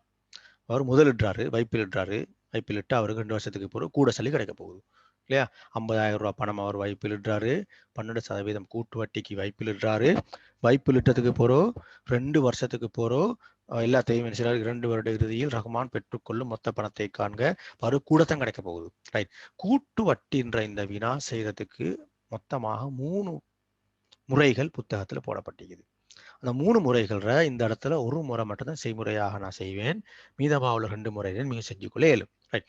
கூட்டு வட்டின்றது இந்த 3வது முறையில தான் நான் செய்ய போறேன். அதாவது 12% நாங்க 100ன் மேல் 112ன்னு கருத போறோம். 15% இருந்தா 100ன் மேல் 115. 2 வருடமா இருக்கிறதால 100ன் மேல் 112 2 தடவைகளாக போட்டுக்கொள்ள போறோம். 100ன் மேல் 112 2 தடவைகளோட அவர் வைப்பிலிட்ட பணம். சுருக்கிக் கொள்ளையிலும் மேலே கீழேயும் 4 0 4 0 நாங்கள் சுருக்கினா மீதமாக உள்ள 112 அடுத்த 112 பெருக்கப்படும். திருப்ப அந்த விட 5ஆல பெருக்கிப்பட்டா 62,720 ரூபான்னு கிடைக்கும். நீங்க இதை வேற முறைகளையும் செஞ்சு கொள்ளையிலும். ஒரு சிலவங்க செஞ்சுப்பீங்க. முதலாம் தடவை முதலாம் வருடத்துக்கான வட்டி, 2ஆம் வருட முதல், 2ஆம் வருட வட்டி, மொத்த பணம்னு கண்டுகொள்ளையிலும். அல்லது நீங்கள் செய்யலும் முதலாம் வருட மொத்த பணம், 2ஆம் வருட மொத்த பணம்னு சொல்லி கண்டுகொள்ளே மேலும். 3 படிமுறை 3 முறைகளுக்கு இதுல 3ஆம் முறை செஞ்சு கொண்டிருக்கிறோம். நாங்க 2 வருடமா இருக்கிறதா காரணத்தால 2 தடவைகள் 100ன் மேல் 112 போட்டு அந்த வைப்பிலிட்ட தொகையை நாங்கள் போட்டுக்கொள்றோம். ஆகவே அவருக்கு 2 வருஷம் இறுதியில 62,720 ரூபாய் அவருக்கு மொத்தமாக கிடைக்க போகுது. இப்போ வினாவின வேற தரவு தரப்பட்டு இது பாருங்க. ஒரு பங்கின் சந்தை விலை ரூபாய் 80 ஆகவும் ஒரு பங்கிற்கான வருட பங்கு லாபம் ரூபாய் 8 ஆகவும் உள்ள அதை பார்த்துக்கொள்ளுங்க. இப்ப ஒரு பங்கின் சந்தை விலை ரூபாய் 80 ஒரு பங்கிற்கான வருட பங்கு லாபம் ரூபாய் 8 ஆகவும் உள்ள கம்பெனி ஒன்றில் ரகுமான் தனக்கு கிடைத்த மொத்த பணத்தையும் முதலீடு செய்கிறாரு. அவருக்கு கிடைச்ச 62,720 ரூபான்னு சொல்லக்கூடிய மொத்த பணத்தையும் கம்பெனி ஒன்றில் முதலீடு செய்கிறாரு. அந்த கம்பெனி எப்படி ஆக்கும்? அந்த கம்பெனி ஒரு பங்கினுடைய விலை 80 ரூபா குறிக்கப்பட்ட ஒரு கம்பெனி. அப்போ ஒரு பங்கு 80 ரூபாயாக இருந்தால் 62,720 ரூபாயை முதலீடு செஞ்சு நிறைய பங்குகள் அவர் அங்க வாங்க இயலும். நிறைய பங்கு வாங்க இயலும். அவர் வாங்கக்கூடிய ஒவ்வொரு பங்குக்கும் அவருக்கு இலாபம் கொடுக்குறாங்க. அந்த இலாபம் தான் பங்கு லாபம் 8 ரூபா. ஒரு பங்குக்கு 8 ரூபா. அவர் வாங்கக்கூடிய ஒவ்வொரு பங்குக்கும் 8 ரூபா இருக்குது. ஆகவே நாங்கள் இப்போ என்ன செய்ய போகிறோம்? நாங்கள் முதலாவது வினாவை பார்த்துக்கிறோம். நாங்கள் எங்களுக்கு விளங்கினோம். வினாக்கு போகிறதுக்கு முந்தி அவர் வைப்பிலிட்ட பணம் 62,720 ரூபாயை அவர் முதலீடு செய்கிறாரு. 80 ரூபாய்க்கு நிறைய பங்குகள் வாங்க இயலும். அந்த பங்குகள் எப்படி காண்ற நாங்கள் வகுத்தா காண இயலும் இல்லையா? எத்தனை பங்குகள் வாங்கினாருன்னு சொல்லி உதாரணமாக நாங்கள் இதை வகுத்தா ஒரு 1000 விட வருதா எடுத்துக்கிறோம். நாங்கள் அப்போ 1000 பங்கு அவர் வாங்கியிருப்பார். அதை 8ஆல பெருக்கி நான் எங்களுக்கு கிடைக்கிற விட ஒரு வருடத்துக்கு கிடைக்கிற பங்கு லாபமாக இருக்கும். நாங்கள் பார்ப்போம். முதலாவது வினா எங்களோட உரோமன் இலக்கம் 2. ரஹ்மான் கொள்வனவு செய்த பங்குகள் நாங்கள் அதே மாதிரி வகுக்க போகிறோம். 62,720 வகுத்தா எங்களுக்கு கிடைக்க போகிற விட 784 பங்குகள் அவர் வாங்கியிருக்காரு. 184 784 பங்குக்கும் அவருக்கு பங்கு லாபம் கிடைக்க போகுது. ஒரு வருஷத்துக்கு 8 ரூபான்னு சொல்லி கிடைக்க போகுது. ஆகவே 8ஆல பெருக்கிற நேரம் அது மொத்தமாக உள்ள அவருக்கு பங்கு லாபம் கிடைக்கும். இன்னும் வினா கேட்கல, பங்கு லாபம் தருகன்னு கேட்கல. கேட்டால் நாங்கள் என்ன செய்யணும்? ஒரு வருஷத்துக்குரிய பங்கு லாபம் 784 8ஆல பெருக்கணும். 2 வருஷத்துக்கு பங்கு லாபம் கேட்டால் 784 8ஆல பெருக்கி திருப்பி 2ஆலையும் பெருக்கணும். 3 வருஷமா இருந்தால் 784 8ஆல பெருக்கி 3ஆலையும் பெருக்கணும். ஆகவே இந்த 784 8ஆல பெருக்கணும்ன்ற பங்கு லாபம் ஒரு வருடத்துக்குரிய பங்கு லாபமாக காணப்படும். இப்ப அடுத்ததாக இன்னொரு தரவு எங்களுக்கு தரப்பட்டிருக்குது. 2 வருட இறுதியில் பங்கொன்றின் சந்தை விலை ரூபாய் 92 உயர்ந்துட்டான். 80 ரூபாயாக இருந்த அவர் வாங்குற நேரம் 80 ரூபாயாக இருந்துச்சு. 2 வருட இறுதியில் அப்படின்னு சொன்னால் 2 வருஷமும் அவருக்கு பங்கு லாபம் கிடைக்கும். முதலாவது வருஷம் ஒரு பங்கு லாபம் கிடைக்கும். 2ஆவது வருடமும் ஒரு பங்கு லாபம் கிடைக்கும். அது கிடைக்காம விடாது, பங்கு லாபம் கிடைக்கும். அதுக்கு பின்னால சந்தை விலை 80 ரூபாயா இருந்தது 92 ரூபாயாக உயர்ந்த போது ரஹ்மான் தன்னிடமிருந்த அனைத்து பங்குகளையும் விற்பனை செய்கிறார். எல்லாத்தையும் வித்துட்டார். இப்ப எல்லாத்தையும் விற்கிறதால அவருக்கு இன்னும் வேறொரு சல்லி கிடைக்கும். பங்கு லாபம் முதலாவது வேறையா கிடைக்குது, முதலாவது வருஷமும் கிடைக்கும், 2ஆவது வருஷமும் கிடைக்கும். விற்கிறதால இன்னொரு லாபமும் கிடைக்கும். அந்த லாபத்துக்கு நான் சொல்றேன் மூலதன லாபம் ஒன்றும் கிடைக்கும். பங்கு லாபம் ஒரு லாபமும் கிடைக்கும், மூலதன லாபம் இன்னொரு லாபமும் கிடைக்கும். 2 லாபங்கள் அவருக்கு கிடைக்க போகுது. ரைட். இந்த வினாக்களை பார்த்தீங்கன்னா ஒவ்வொரு உரோமன் இலக்கத்துக்கு பிறகும் ஒவ்வொரு தரவுகள் தரப்பட்டிருக்குது. இந்த அமைப்புல தான் உங்களுக்கு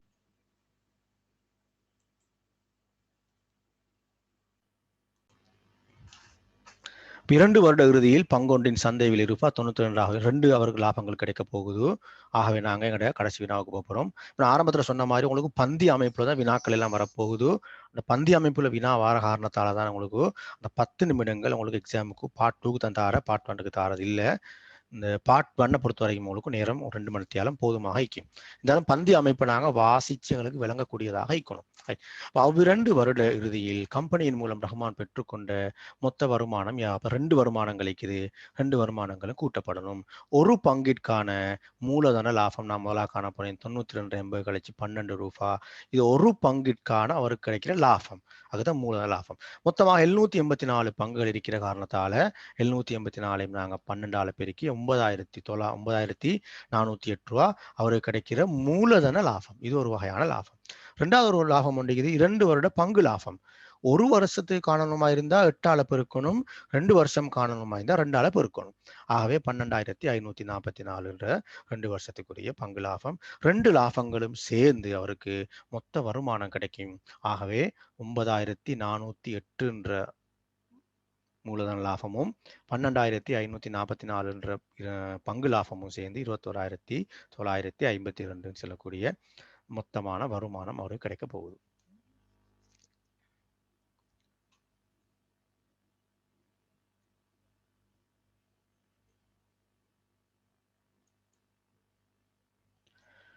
அப்ப இத்தோட எங்களோட கணித கருத்தரங்கினுடைய 2வது பகுதி முடியுது. அதாவது நான் ஆரம்பத்தில் சொன்ன மாதிரி 4 பகுதிகளை கொண்ட எங்களோட கருத்தரங்கு. அதில் 2வது பகுதி முடியுது. 3வது பகுதி அநேகமாக இன்னும் ஓரிரு நாட்களுக்குள் நடைபெறும். உங்களுக்கு நான் அநேகமாக அதை வளமையான முறையில் அறிவிக்கிற மாதிரி உங்களுக்கு அறிவித்தல் தருவேன். வாட்ஸ்அப் மூலம், அதே மாதிரி ஃபேஸ்புக் மூலமும் யூடியூப் மூலமும் உங்களுக்கு அறிவித்தல் கிடைக்கும். 3வதாக உள்ள அந்த கருத்தரங்குக்கு நீங்கள் இணைந்து கொள்ள விரும்பினால் நீங்கள் என்ன தொடர்பு கொள்ள இயலும். இது நான் நினைக்கிறேன் ஆரம்பத்தில் என்னோட டெலிஃபோன் நம்பர்லாம் ஃபோன் நம்பர் தரப்பட்டிக்குது. நீங்கள் என்ன கண்டெக்ட் பண்ணி நீங்கள் உங்களுக்கு இதுக்கு பின்னால் வர 3வது கட்டம் 4வது கட்டங்கள், அதாவது 3வது கட்டமும் 4வது கட்டமும் வந்து நாங்கள் பகுதி 2 பேப்பரை நாங்கள் கலந்துரையாடப்போம். பகுதி 2ன்றது எப்படின்னு சொன்னால் கிட்டத்தட்ட உங்களோட இந்த பரீட்சை திணைக்களம் எப்படி இந்த பரீட்சையை தயாரிக்குதுன்னு சொன்னால் பகுதி 1ன்றது கொஞ்சம் இலகுவான முறையில் தயாரிக்குது. பொதுவாக எல்லா மாணவர்களும் சித்தி அடையணுங்கிற ஒரு நோக்கத்தில் அடிப்படையில் பகுதி 1ன்றதை கொஞ்சம் இலகுவாக தயாரிக்குது. பகுதி 2ன்றது நிறைய நுணுக்கங்கள் உள்ளடங்கியதாக காணப்படுது. அந்த நுணுக்கங்கள் உங்களுக்கு ஒழுங்காக இனங்காணப்பட இயலுமா இருந்தால் மட்டும்தான் உங்களுக்கு பகுதி 2 தெளிவாக உங்களுக்கு செய்யக்கூடிய திறமை கிடைக்கும். உங்களுக்கு அதாவது நிறைய அந்த மீத்திறனான மாணவர்கள்னு சொல்லுவாங்க. நீங்கள் மீத்திறனான மாணவராக இருந்தால் பூர்ணமாக அதை செய்ய இயலும். பகுதி 2 நான் உங்களுக்கு ஏற்கனவே உங்களுக்கு அந்த பேப்பர் பகுதி 1 நான் விளங்கப்படுத்தின மாதிரி பகுதி 2 சம்பந்தமாகவும் ஒரு அறிமுகம் ஒன்று உங்களுக்கு நான் தருவேன். அந்த அறிமுகத்தில் நான் உங்களுக்கு சில விடயங்கள் நான் சொல்லுவேன். உங்களுக்கு அதில் மீத்திறன் வினாக்கள் அப்படின்னு 2 வினாக்கள் இருக்குது. அதே மாதிரி இலகுவான வினாக்கள் அப்படின்னு 2 வினாக்கள் இருக்குது. அப்போ அந்த வினாக்கள் எப்படி தெரிவு செய்கிறது அப்படின்ற பல விடயங்கள் இன்ஷா அல்லாஹ் எதிர்வரக்கூடிய எங்களோட 3வது கட்டம் 4வது கட்டங்கள்ற நடைபெறும். இந்த 4 கட்டங்களும் எதிர்வரக்கூடிய 23ஆம் தேதிக்கு முன்னர் 4 கட்டங்களும் முடிவடைந்தது. என்னோட பாடசாலை அநேகமாக 23ஆம் தேதி ஆரம்பிக்கிறது உத்தேசிக்கப்பட்டிருக்கிற காரணத்தால நீங்க பாடசாலைக்கு நீங்க போகும்போது ஒரு கணிதத்துல ஒரு பூர்ணமான அறிவை பெற்றவர்களாக நீங்க போகணுங்கிறது தான் எங்களை இந்த செமினார் இந்த கருத்தரங்குற நோக்கம். அதாவது எங்களை கையில் வைக்கிற இந்த பேப்பர் வந்து ஒரு உங்களோட 9ஆம் ஆண்டு, அதே மாதிரி 10ஆம் ஆண்டு, அதே மாதிரி 11ஆம் ஆண்டு இந்த 3 வருட இந்த சிலபஸ்லையும் வந்து ஒரு 100க்கு 100% உள்ளடக்கமாக உள்ள ஒரு பேப்பர் இந்த பேப்பர். அதில் சிறிய சில விஷயங்கள் நான் ஒட்டிக்கிறேனே தவிர உங்களோட எக்ஸாமுக்கு உங்களை வழிகாட்டக்கூடிய ஒரு பூரணமான பேப்பர் அப்படின்றத எங்களுக்கு ஆணித்தரமாக எங்களுக்கு உறுதியாக செல்லலும். அதனால் நீங்கள் எக்ஸாமுக்கு நீங்கள் 23ஆம் தேதி நீங்கள் பாடசாலைக்கு போகிறதுக்கு முன்னால் எங்களோட இந்த 4 கருத்தரங்களை நீங்கள் கலந்து கொண்டு நீங்கள் பிரயோஜனம் பண்ணுறதோட நீங்கள் என்ன செய்யணும்டா இன்னொரு தடவை நீங்கள் இதனை செஞ்சு பார்க்கணும்.